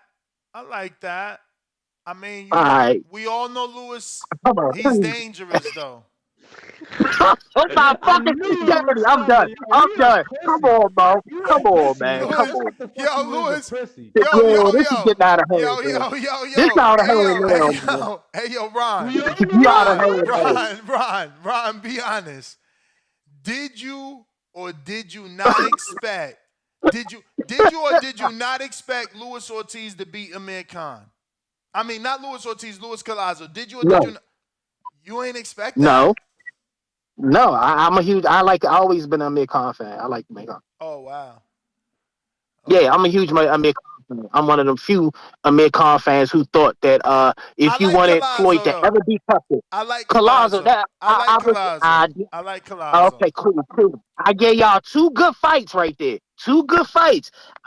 We can't do this no much longer, Mo. That's it, man. I do this shit. I gave y'all 2 good motherfucking fights. Ain't nothing gonna be better than that, man. It's a win-win for everybody. The promoters win. I think both of them should be I wouldn't say a layup, but it'd be competitive. Yeah, weird, Mo. Yo, you know what Nez just texted me? What? While we were talking, he said, "What about Broner and Kathy Duba?" What the fuck? That's a promoter. Man. This guy crazy. But nah, yeah, that's all I wanted to drop on y'all. I was testing Ness. I was like, I know this motherfucker ain't fall off the hinges like that, Slim. I'm out though. But Luis Collazo and Ricky, man, those money too. I don't mind Luis. I think he should be able to get past Luis, but that ain't an easy fight. I know Luis, man. But I have, man, bruh. I be scared of screen names like this. My man screen name, I have hate in me. Yo, you a troll or you real? No, I'm for real. But look, if I hear what Danny's saying, I hear what Ness saying. Ness want to give him the easy fight. Look, my uncle been acting up. We can get Broner and my uncle in the ring for about $100K. Who that? And get Broner right back on track. This casual boxing fan. Who's your uncle though? Oh, he just a random nigga. What I'm saying is, if you want to give him an easy, if you want to give him an easy fight, Charlie Zelenoff, let's go. AB Charlie. Yeah. Right now. Y'all tripping. Charlie ain't been active in a minute. Or give him who to do Boots beat up on the 140 pounder. Who what's his name? Uh, I forget the little foreign cat that he beat up on and demolished him. Give that dude a Broner. Karen Not Lipinets. Karen, the one Lipinets. Lipinets. Bruh, that's a former world champ, man. Bro, come on. Y'all out here wilding for real, That's a good yo. fight. That's a good fight for him and a great comeback fight. Yo, what about Leo? Too dangerous? Ness? Leo Santa Cruz? I don't know. I'm being told that I'm comparing Broner to old man, and Broner gonna come back to something way better than that. So maybe y'all right and I'm wrong. Maybe y'all right and I'm wrong. Yeah, but if he can't find nobody else, my uncle been talking shit to me, so I put him in there with Broner for. Hey, I'm not tripping. That's my call. Bro. All right, we gonna get your uncle beat on, man. Tell Uncle Charles we'll get him a fight. We gonna get your uncle beat on. We going out to Atlanta, Decatur, Georgia. What up? I said Atlanta, even though it's Georgia. I mean Decatur, not Atlanta. What up? Hey, I forgive you, Ness. TVV, what happening, man? Y'all there? Chillin'. Danny too bougie to talk to people. Nah, Danny, no, I'm gonna make him speak. Shout out. I'm from the South. That's just how we roll. If I speak, goddamn it, you speak. That's how it go. Nah, but shout out to Danny though. King, I mean, still on here. Say what up to you? Fuck y'all talking about? I know you good, shout out. You good. Don't trip. Hey, but look here, Ness. I got 2 fights and they back to back, so make a 2-deal fight, shout out. Here we go. Yo, we gonna first, Maurice Lee. Hold on. Bro, you Craig Maurice Lee out here hitting. You better stop. I'm in Vegas. Way too dangerous. In Jesus' name, that's to say it. Bro, yo, Maurice Lee, Maurice Lee just went to Korea and got a win. Think about that. Man, look, Ned, we might as well get old boy Uncle then, Ned. Goddamn. I'm just saying, bro, you know how good you got to be to go to Korea and get a win in a foreign country? Ain't that a dictatorship over there? Them motherfuckers was lucky to make it out, I heard. I swear to God. I swear to God. You ain't hear about that shit, Danny? Bro, that's South Korea they was at. They good over there. I don't know. You ain't hear that. I heard in Vegas it was, they almost ain't get out of that motherfucker. You better ask around. Yeah, I ain't hear that. Ask around. Hey, but that's Maurice Lee, ask man. Around. He got Jesus on his side. He G wherever he goes, shout. You feel? But in other words, other than him, then Blair Cars, bro. Cause look, I'm looking for entertainment too. I just don't want to see Broner going there and whoop on some motherfucker just to build up. No disrespect to Broner. He ain't no fucking baby neither though. You feel me? So get him in there who gonna talk some shit to him. Maybe it'll make him mad enough to want to let his hands go. Broner, bro, we out here trying to help you, folk. I don't know what all we can do, but goddamn, there you go. Those are 2 motherfuckers who will talk shit back to you. And make it interesting. I'm being told I'm wrong. Announcement coming soon. It's gonna be right. So I guess I'm wrong. I guess shit, man. I guess they got it. I'm out to count. They got a bigger plan. Ain't nothing wrong with that. Listen, you want jump started, but I'm being told don't compare him to Sergio and don't compare him to George, and I'm just comparing comebacks. I use Maidana as well. You know what I'm saying? That was another comeback. Who else? What about Amir Khan's comeback, man? Don't make me pull up I'm pulling up Amir Khan's comebacks. Look at Amir Khan's comebacks, man. I'm telling you, he the king of comeback. He the king of coming back. Watch this. Yeah, champ. Watch this. I mean, I know you don't care. Whoever we say gonna be too tough for you. I know you don't care. Look. We gonna start from British Prescott. Look, he fought British Prescott, got knocked out. The next dude, let me screen share this shit. This I'm telling you, king of comebacks. Knocked out by British Prescott. Next dude he fought, Hosen Fagan. Marco Antonio Barrera. How old was Barrera? 6 losses. Know what I'm saying? After that, I remember Andre Kotelnik. But he had 2 losses. But that was a common opponent with Devin Alexander, I believe. And he, as you can see, he was a tough fight. It was no easy fight. I remember that fight. He took Con 12. Yo, I had to get an illegal link for that shit. I'm saying? That's '09. Dimitri Salita. Think about what I just said. Dimitri Salita. Think about what I just said. Paulie Malignaggi. We talking about Paulie before the 7 KOs. We talking Paulie 5 KOs after Miguel Cotto and all that shit. Then he went in there with Marcos Maidana and really got that off. You know what I'm saying? Like, he caught a body shot on Maidana, knocked him down. I couldn't believe it. I thought Maidana for sure was going. I got the perfect guy. Shout out to Michael Mann and Phil LaGreco. But let me show you this comeback. Phil LaGreco for Broner. That's the perfect guy. Phil LaGreco, that is the perfect guy. That is the perfect guy. That is the perfect guy.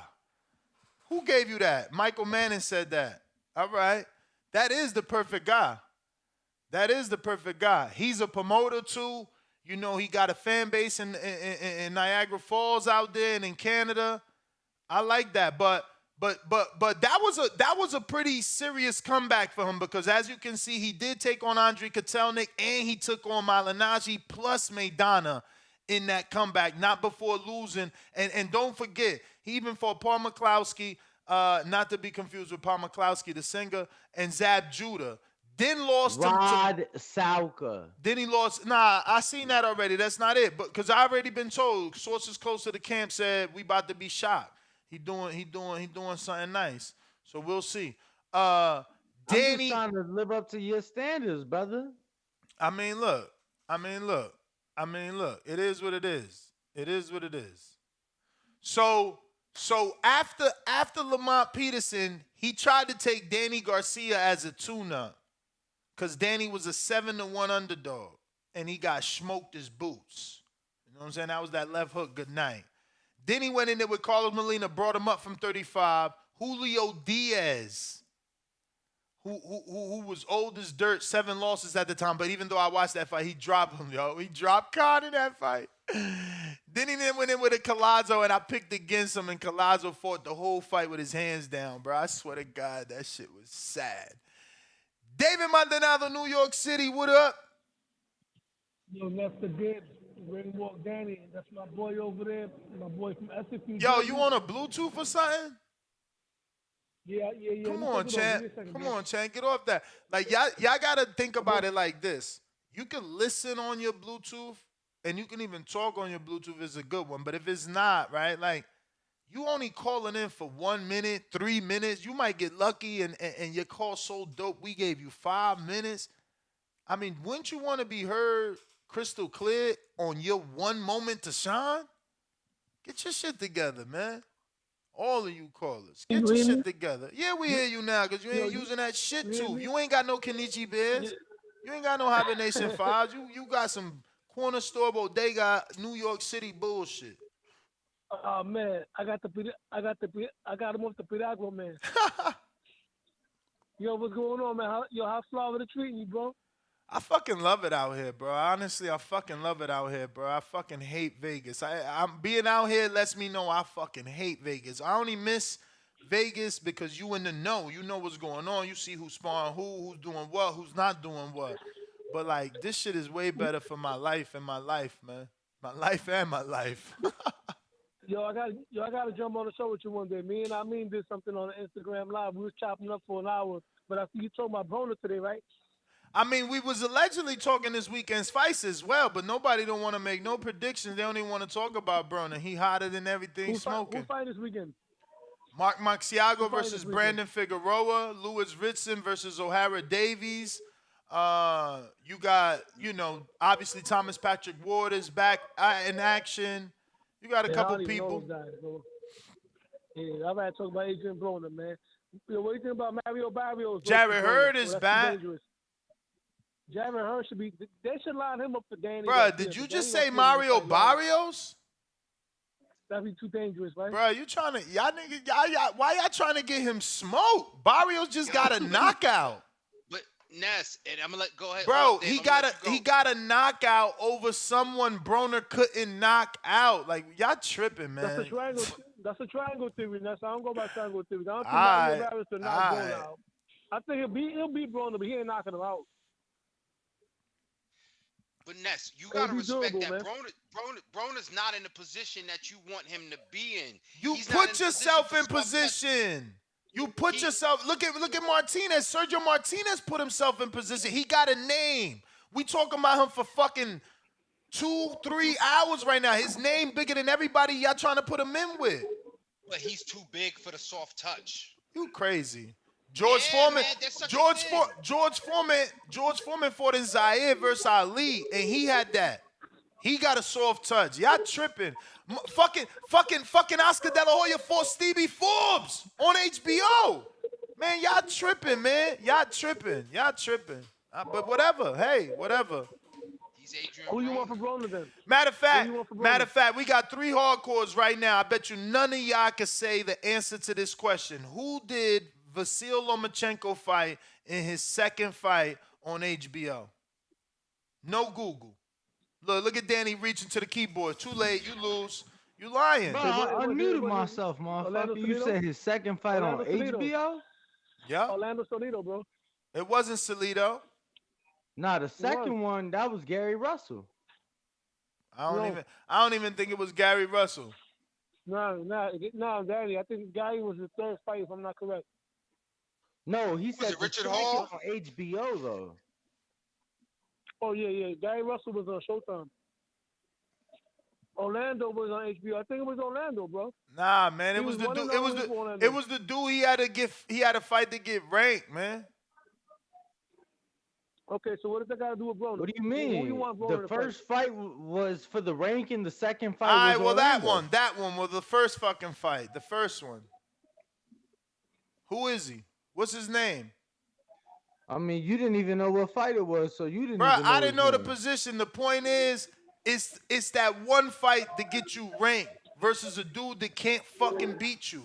Let that man get his tune-up. That's it.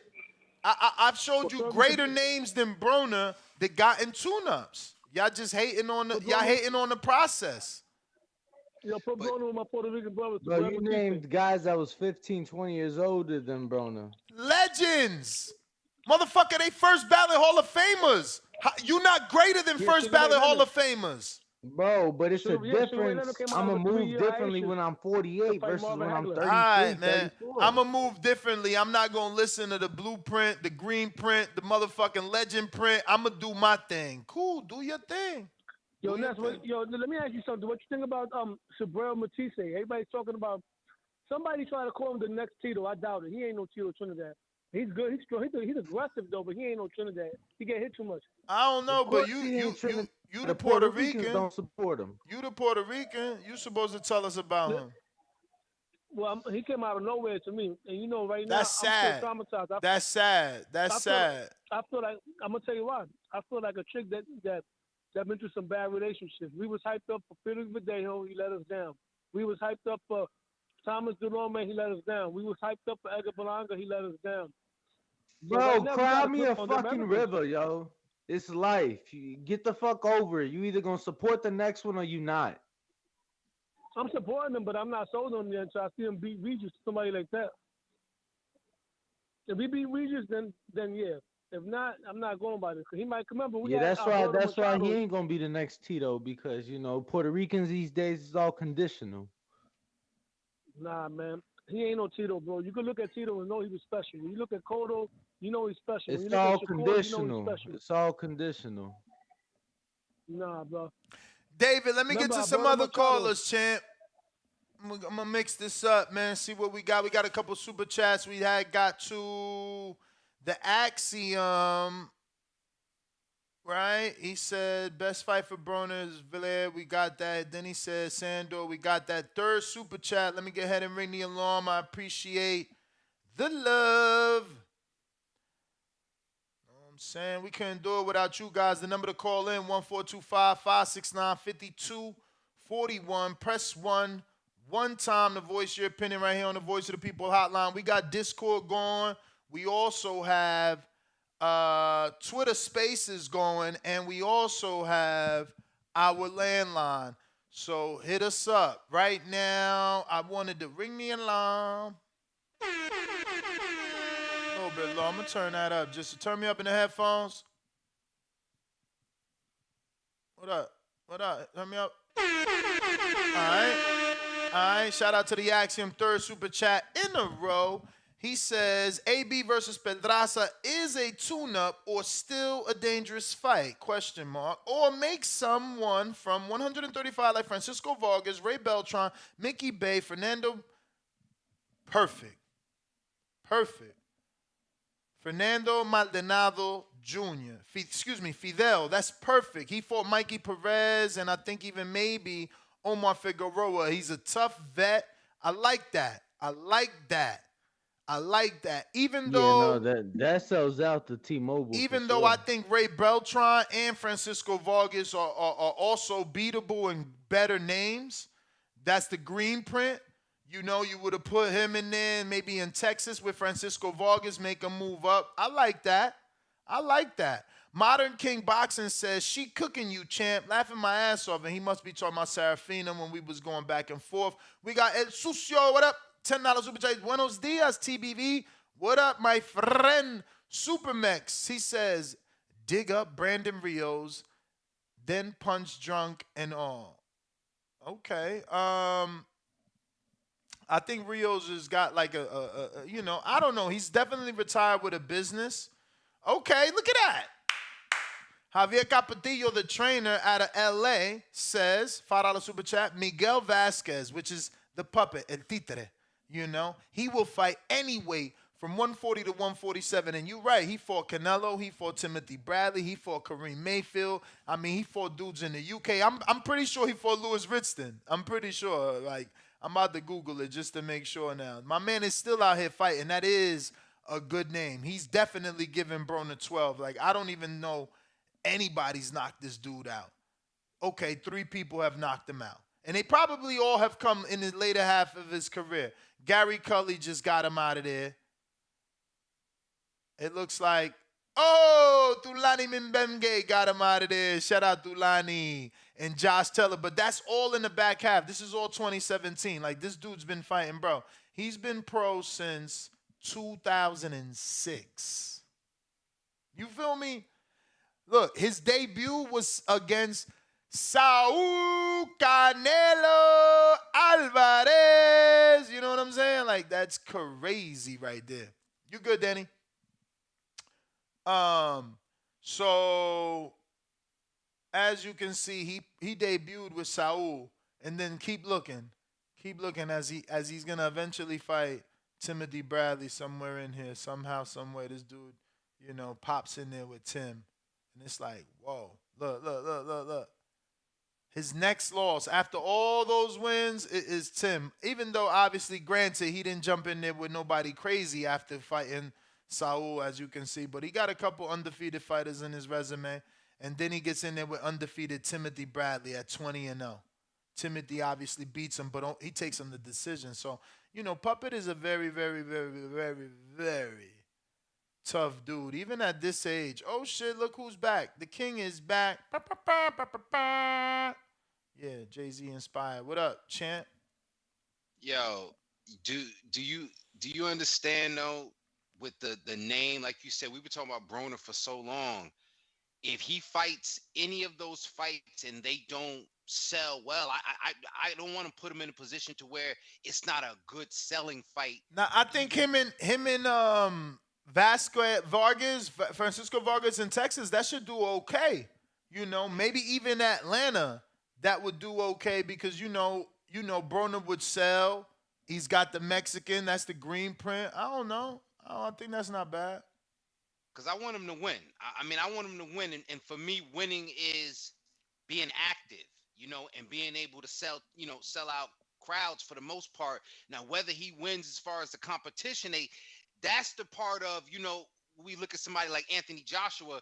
Anthony Joshua will keep coming back. That's why that quote when he was like, yo, I'm a businessman. It's the money. He's like, it's the money. And he can accept being an opponent. I don't think Broner is to that point to where he can accept being an opponent. I mean, we going to find out. I'm hearing an announcement's coming soon. So we definitely going to find out. Also, the Spit Bucket podcast did something with Bernard where he put it out there like, he'll sign Broner for Blair Cobb's ASAP. So, all Broner had to do there at the negotiation table was negotiate a tune-up, then Blair Cobbs. You know what I'm saying?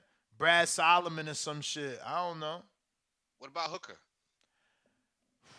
I don't know, man. I don't know. Like guys get up for Broner. Like, you gotta understand that. Sandor fought the fight of his life because he fighting Mikey. When it's your turn to fight a name, you gonna train.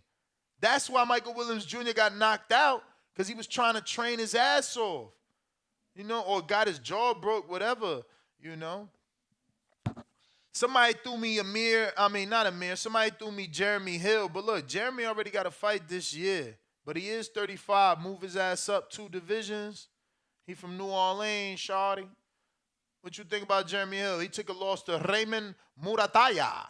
Damn, so I ain't even know Raymond fought him already. And then he lost to Nabril Albright, and he also lost to Steven Ortiz. This might be a good tune-up for Broner, especially if we moving him up to 47. I don't mind that, but I mean, from what I'm hearing, they already got their opponent. They just, I'm not at liberty. They're not at liberty to tell me, which is whack. I want to know. I want to know what love is. I got callers. Who we got? Light Gang on Discord. What up? Yo, you hear me? I hear you. What's goody? Yo, somebody hit me up the other day like, yo, is that really Sean Garcia, Ryan's brother, calls into your show? I'm like, bruh, I don't know. Nah, just say I'm Green Light Gang in the building. But Adrien Broner, he needs to go back to where it all started, where it all made sense. He needs to get down and lay down with Oscar. Oscar, everyone will criticize Oscar, but Oscar had him in the right direction. He had him to his first world title. He had him focused. I mean, he still was advised by Al throughout that whole Oscar Golden Boy run, and he had the expertise of Richard Schaefer on his side. Remember? Okay. But I won't front. I lived that whole Adrien Broner come up, and Oscar was a good mouthpiece for him. I used to interview Oscar all the time right after post-fight Broner fights, and he always mentioned big names with Broner, and that's what you do. You mention the Marquezes and shit like that to keep his name buzzing, the Pacquiaos, and that's what they did. The biggest mistake they did was not putting Broner on pay-per-view with that Maidana fight and not giving him that rematch. Listen, this is his 3-fight plan with Oscar. You give him Maurice Hooker, that's gonna sell in Texas because you got Maurice Hooker's from Texas. He's gonna sell. Adrien Broner sells as is, and you have Oscar promoting it in Texas, so it's gonna sell in Texas if they put him with Maurice Hooker. Then if he gets past Maurice Hooker's come off 2 knockout losses and he's inactive, so it's a good win. That's what you want, right, Ness? All right, so then he fights Blair Cobbs. If he gets past Blair Cobbs, the 3rd fight is Ryan Garcia. But you want Blair at 47. You can't make Broner a 47-pounder. Catch weight, 144, something like that. Catch weight. Nah. Broner's the A side. You got to do like 142. Nah, 144. I'm pretty sure Blair would take it. That's what I'm saying. Broner's the A side. You gotta bring him down. But we don't even know if Broner can make it to 142 in the 2nd fight. I mean, the goal is that he would. But listen, that's the 3-fight plan where he fights Ryan last. Ryan's going to take care of the little brother, so Ryan will then fight the big brother. And Broner would be set. He got a 3-fight plan right there. He just got to take it. I like your 3-fight plan, though. I like your 3-fight plan. Yeah, I wonder if Oscar got something to say about that, man. We're going to have to send this guy a check. Yo, shout out to Kamel Moulton, bro. My man got his passport, and he's going to the summer games. Bro, that passport's so important, man. You know what I mean? It's so important for these kids. That's the young kid out of Vegas, right? Yeah, bro, man. I can't wait for him to turn pro. I just hope I'm out here and alive and breathing to watch that kid's career, and I hope that he's given the opportunity to have every single fight on television. That kid is something else. Honestly, he is something else. I don't know if as he becomes pro, if he's gonna slow down and be a little bit more patient, cause that's what I like about him. It's like he's like Tank, but from the first round, like he on your ass, bro. He on your ass, and he is no fucking joke. I mean, I've watched that a 16-year-old boy. I've watched him beat up fucking world champions, beat them the fuck up, man. It's he's something else, man. He is something else. I mean, that kid is something else. I hope Floyd do right by him because that's the word. He gonna sign with Floyd. I hope Floyd get him a TV deal. They gotta understand what they got from the door and get him a TV deal. Every fight needs to be televised. Danny went as far as saying he should be main event. Is Danny back? Danny was saying he should be main event from the debut. I don't know that he could pull that off because I don't know that he's known internationally enough or locally enough. Like he's born and raised, Salt Lake, but raised in Vegas. So I don't know, can he sell it out? But if the TV want a main event, then if they could sell him as a superstar fighter to the television network, I guess, man, maybe he'll sell out Sam's Town's only like 2,000 seats, and then make it, and then he's gonna be amazing for television. He's gonna be amazing. Like his style is crazy, bro. I'm telling you again. You don't think I top wish. rank? Nah, that's what Floyd's been locked in for years. For years. He's you know what I'm saying? He's been training at the TMT gym. He's been, you know what I mean? There's no way that kid goes anywhere before going to Floyd. No way. I just don't see it. And I wish Floyd turned him pro. Do what Top Rank do. Turn that 16, turn him pro. Turn him pro right now. And take the Xander route with him, nice and slow, but on TV, main event, because he's a star. He's a star. But this is what I'm thinking. Not only his fighting style, his personality. He's a star. That kid's a star, man. I know he's locked in with Floyd, but you said it. You said like Top Rank because what Top Rank would do, they could market him. You see how they've been marketing all these prospects. They would, if he's the goods like that, they put him on a card with Nico Ali Walsh, right? Make him one of the let me just put it in perspective. He've already sparred at 16. He sparred Shakur last week, and he already has sparred Keyshawn. Like, this kid is next level. Telling you, like, look, you know how it is, headgear, gloves, everybody that's naysayers and haters, and they gonna say all that. Oh, headgear, gloves, you gotta wait to see how he look when he turned pro. So, and all that is true. All that is true. All that is true. But if none of that changes, superstar. Superstar, man. Superstar. I just hope they hurry up, man. Do it now. How that Nas song go? Do it now. You know what I'm saying? Because he's it. Do it now. Yeah, no, he's it, bro. I'm telling you, he's it. I've watched, and I just got there. Imagine all this shit under Danny's eyes. I can't even believe, man. Bro, that dude is so young and full of energy that he goes to one gym in the morning and spars, and he'll be at another gym in the afternoon and sparring twice in one day, bro. Nah, that dude is next level. Next level. For all you weirdos trying to insinuate I'm saying that he beat on Shakur, what the fuck is wrong with you? Shakur is Shakur, man. like, I don't know that anybody's going to beat on Shakur, man. You know? But it's just that experience, man. Being in the ring because at people 16. Don't know about sparring. At 16 At years 16, old, man.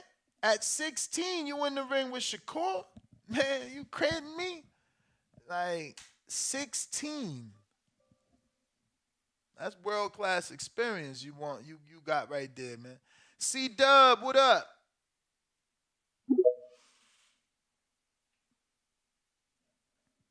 He is again. I wish they just turned him pro. C Dub might never work, man. But he gonna say I'm gonna say his Twitter.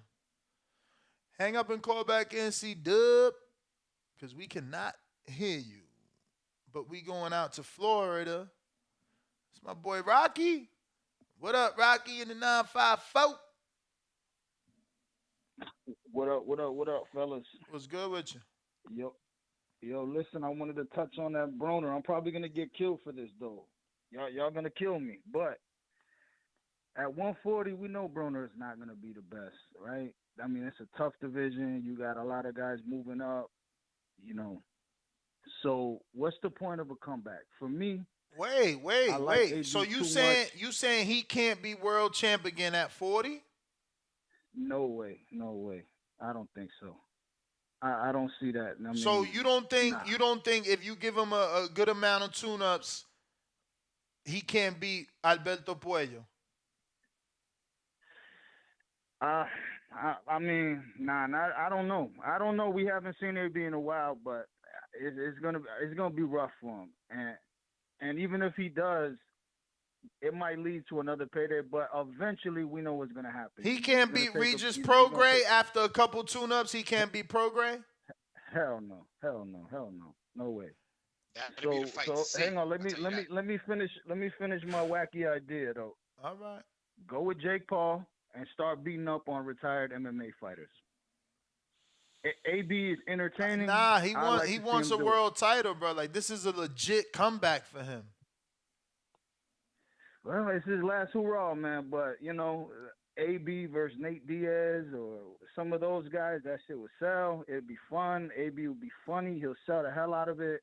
Like, I'd rather see him do that, man. But I mean, again, that's just a wacky idea. I know he probably already has stuff in stone. He's gonna move on with his comeback, but where's it gonna go? I think he could still win the world title, bro. All right. I mean, disagree there. Those belts anything could happen with those belts. You know, Josh Taylor, Teofimo, they gonna fight. I mean, Sandor, like, how good is Sandor Martin, or how much better is the proper question? How much better is Sandor Martin than Adrien Broner, the 4-time champ? I mean, I think Sandor Martin is tricky, man. I think he's tricky. Okay, but how much better? How much better? Is he years better? Is he, you know, like, cause he gave Tio a tight fight, and Tio's going into a world title shot. Correct. I see where you're going. AB is definitely stupid talented, and he's right there. But even that, I think Sandor Martin would be AB. I mean, based on his last performance. I think Sandor Martin might beat AB with no tune-up. AB that's back. I don't know that he can beat him. Got you. Well, I mean, we'll see. I mean, obviously there's some announcement coming up, so we'll see. But yeah, I don't know, like, where AB's going with it. That's so. What division would you like to see him campaign at? That's what I'm saying. I don't even want to really. I mean, outside of the only fight I'd like to see AB in is Blair Cobbs, because that'll be entertaining, his sell, whatever. Like, maybe a little tune-up in a Blair Cobbs, all right. But I would like to see him, I'm telling you, beat up on, go do the YouTube thing, man. Beat up on some MMA, the YouTube, some bro. MMA fighters. My man want to be maybe a an world exhibition champ. match with Floyd Mayweather one day. I don't know, stuff like that. Like, AB is funny. He's entertaining. He already, he did his thing in the ring. Go off and make some money and entertain us in a different way. That's just my opinion. I hear you, champ. Rocky in the 954. Thanks for calling in. I don't know, that even hurts my feelings. Like, we diminishing this man's dreams and goals. Like he want to be a world champ again, like that, and that's what I don't get. No, you was damn near diminishing them with the whack ass options you wanted. Nah, bro. Say that, Danny. Nah, in a bro. Way, nah. In a way, it's the same thing. I'm trying to get him back to that level, and I was going right back Brother, to Sergio and Foreman. He's so far gone that he is to that of a 48-year-old Martinez, a 50-year-old Foreman, that he cannot compete with the top 100. No, Danny. All I'm trying to do is get his timing back, get his groove back, get his mojo back. That's it. And you do that. And it take a year and a half to do that. 3 fights it take to do that. Bro, he could do them 3 fights in 1 year. He could do them 3 fights in 6 months. My man, look up James Kirkland's comeback. He was fighting every 2 weeks. Like, y'all don't know what y'all talking about. Y'all just saying shit. I'm giving y'all facts, and then y'all laugh at my fact. Oh, well, he's not old. Kirkland? He's not old. What you mean? It got him all big fights. It got him back in the mix. It got him an HBO deal. How'd it work out for him? He got out of fucking prison and got an HBO television deal. You tell me how it worked out for him, smart ass. Bro, they put him in there to get knocked out. He got knocked out eventually. Bro, and then we ain't heard from him since. You see. So which one is it? Is Adrien Broner rich and don't need the money? Was James Kirkland in prison and didn't need the money? Like, which one are we fucking talking here? Well, we talking, you think that he cannot compete. No, I'm talking James Kirkland and Adrien Broner both being out the ring for probably the same amount of time. I'm talking getting your timing and your groove back. Bro, Broner been in the gym how many months, though, Ness? That's what I'm saying. It's the gym. Famous trainer by the name of Ken Porter told me my son got a bus off. So they gave him the Leonardo Tyner exhibition. You can't be in camp for the whole year. You can't. You know what I think?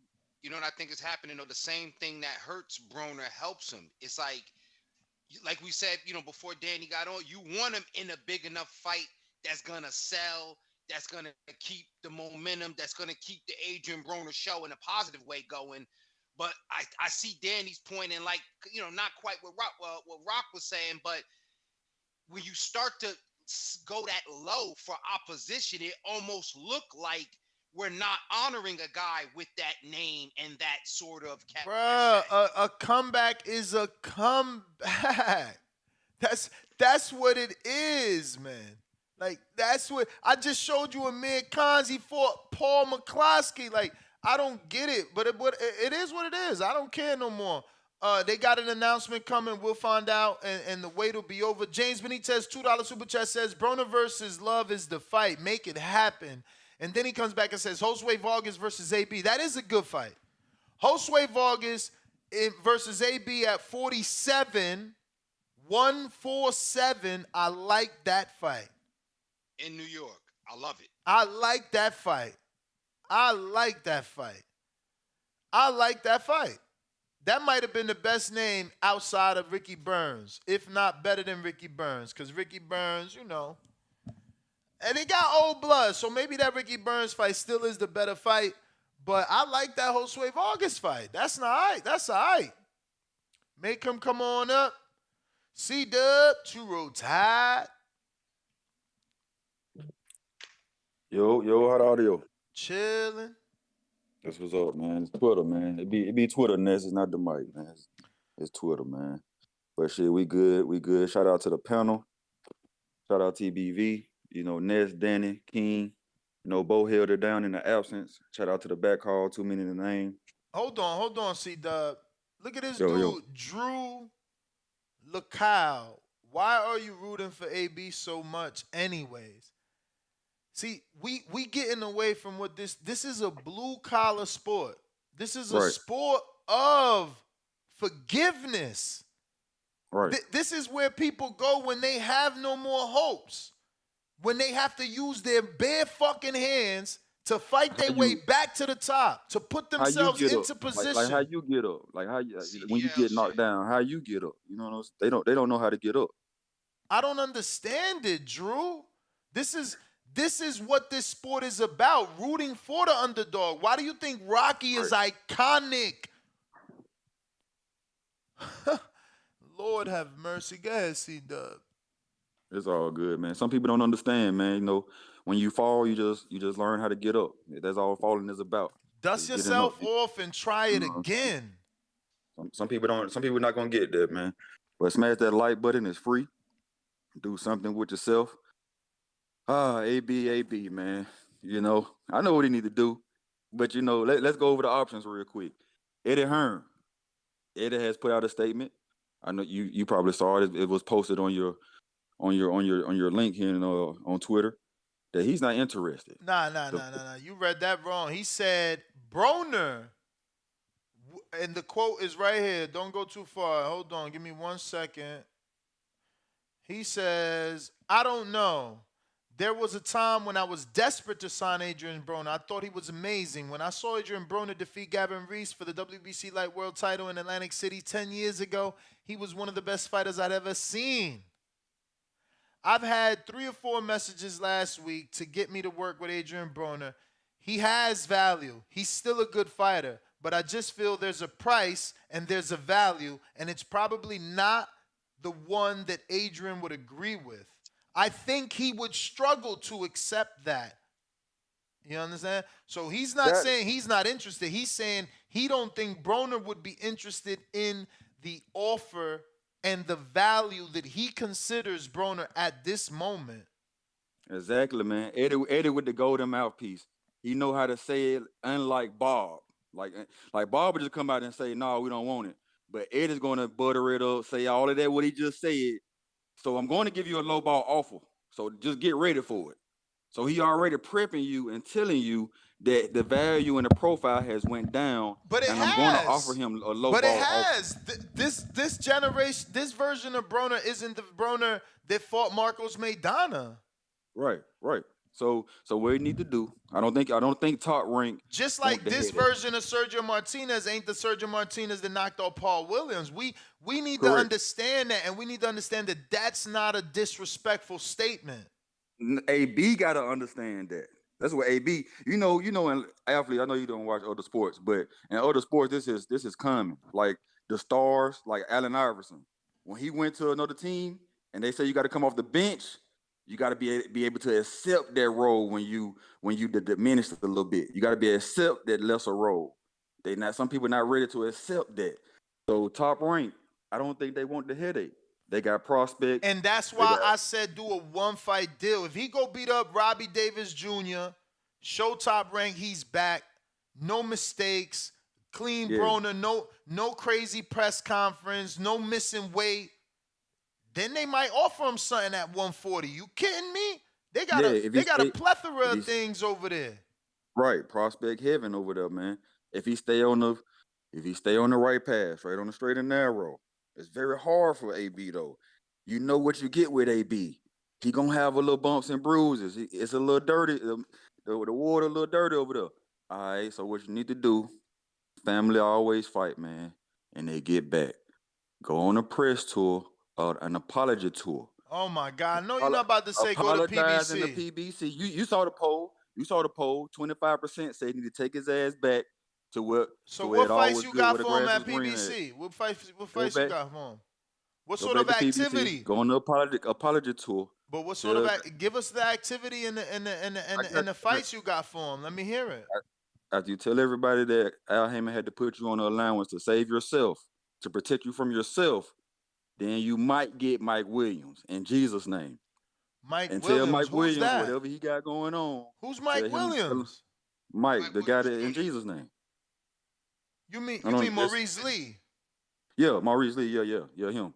In Jesus' name, but get him hold on, whatever champ, he got going on. Hold on. He don't need Al to get Maurice Lee. Like Al don't got Maurice Lee. He can get him.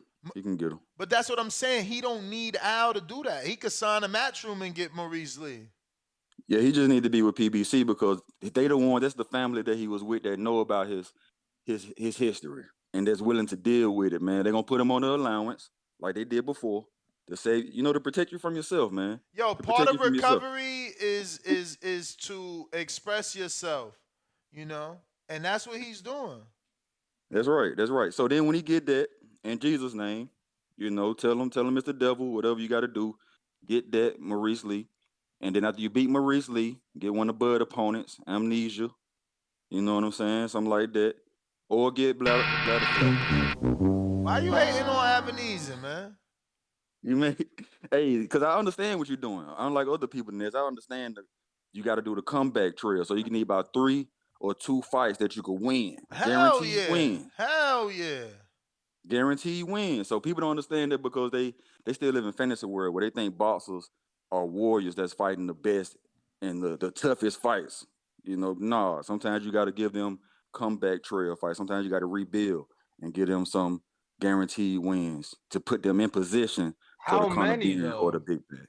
Bruh, 3, man. Give him 3 3. confidence Bro, builders. okay, no, I Yeah. just didn't know if he was unrealistic like you. But one more, and this may be out the door. Don't I don't just don't think kill that's it. too much at Don't this kill it. point. Gary Russell, Danny. Gary Russell said he was trying to fight Bud, He needs right? somebody that's gonna get him up. He needs somebody that's really gonna get him up. Gary Russell won't do it. Don't he need something to do? Bruh, Gary Russell good as hell, bro. Remember, I thought he beat Mark Siago. At 140 though. Gary, I don't know that Broner can't come to 140 his first fight. Okay, Bud was saying what Bud said. So when he said he would fight, not Bud, but when Gary said he'll fight Bud at 147, he said at 147, right? So shit, Gary, come on up. I do Fight. like Gary, man. I mean, Broner might need to go to Golden Boy, man. It might be more fights because look, you got Crawford about to fight Roach over there. Yeah. Virgil fighting Stenonius over there. You got Alexis Roach over there. And then Golden Boy is changing the narrative about the black fighter thing. They got Schofield over there. If he could do a catchweight with Schofield at maybe 140. Yeah. Sounds good, man. Sounds good, Hey, man, let's get it over there to him. Let's see what's up, man. Shout out TBV. Smash that like button. It's free. Do something with yourself. All right. Shout out C-Dub. Shout out C-Dub. Yeah, Golden Boy might be the best fit because I forgot a couple callers back, man. That Maurice Hooker fight, sounds like a good one. Amnesia, he said. He funny as hell. They be trying Who we to got play. on the phone line, champ? They be Who trying we got? to play. We got Rue in the 504, New Orleans. Gentlemen, good morning. What's up? Buenos dias. What up, Rue? All right, let me take a shot at this. What's happening? This guy I have in mind. Well, let's see. He hasn't been in the ring in a couple of years. He has a common opponent. He also shared the ring with Sean Porter at one point. He's known in the boxing world, and he can sell a fight. He's got a platform. That guy's Nestor Gibbs. Oh my god! He's a guy that AB can beat easily. I mean, hilarious. You need to try to hit him up, see if you can get that scrap, dude. Imagine what it would do for this family. I mean, come on. Nah, man, I wish, I think it's a realistic option. I ain't trying to get beat up like that. I mean, the way AB throws his hands. Yeah, I think that's a good ass tune-up for Broner. Now that you mention it, Ness wanted some real tomato cans, and so for Broner that'd be good. Boom, perfect. And you were in there the ring with Porter, right? All those years ago, right? We do got that common opponent. Common opponent. We do got that common opponent. But use the jokes, the rule. And if we're being real, you and AB are probably the same weight right now. I mean, it's AB. Come on, let's be real. There's no need for a catchweight. We can get this done. And hopefully we can get the YouTube plaque out of this that they've been denying this channel for years. Yeah, man, they ain't rocking with us on the plaque. They like, yo, you too whack. I'm like, damn, that hurt. Hey, Rue, I think that fight only happens if they do it only in Wisconsin or Florida. It's the only way that fight happens. We have there's venues. I mean, we can put it on Patreon. You don't have to charge much. You can rope it into the Y'all Patreon funny for membership real. like the Zone Y'all does. funny. Y'all trying to play Broner. That's messed up, man. My man is superstar. All right, y'all. Y'all have a good day, man. I got James Benitez. He says Ryan Martin versus AB. Yo, Ryan Martin in the gym. He out here, or is that Alex Martin, Danny, who trains in TMT? Danny? Bueller? Yeah, I don't know, bro. Bueller. I don't be going over there, so I don't know who be there. Say what? You wildin', man. Yo, Nest GTO, Instagram and Twitter. Looks like we've gotten oh shit, I'm screen sharing? No, I'm not. It looks like we got all our callers, so we're gonna cut out. Catch us on the next one. Hopefully today at 3 o'clock. I didn't have a topic yesterday. Like, honestly, it's not that I didn't want to go live. I had no topic. I asked for one from my community, and I ain't get one. So definitely DM me if you got any interesting topics, or put it in the Discord. And for the pre-proers, pre-pro. I'm Ness. Got to go. Ringwalk Danny, the boxing voice. We out. King Amin in Essex. King Amin of Essex 1 on Instagram, King Amin of Essex 1 on Twitter, the championship rounds on YouTube, and of course the motherland, the boxing voice, TBV. We out of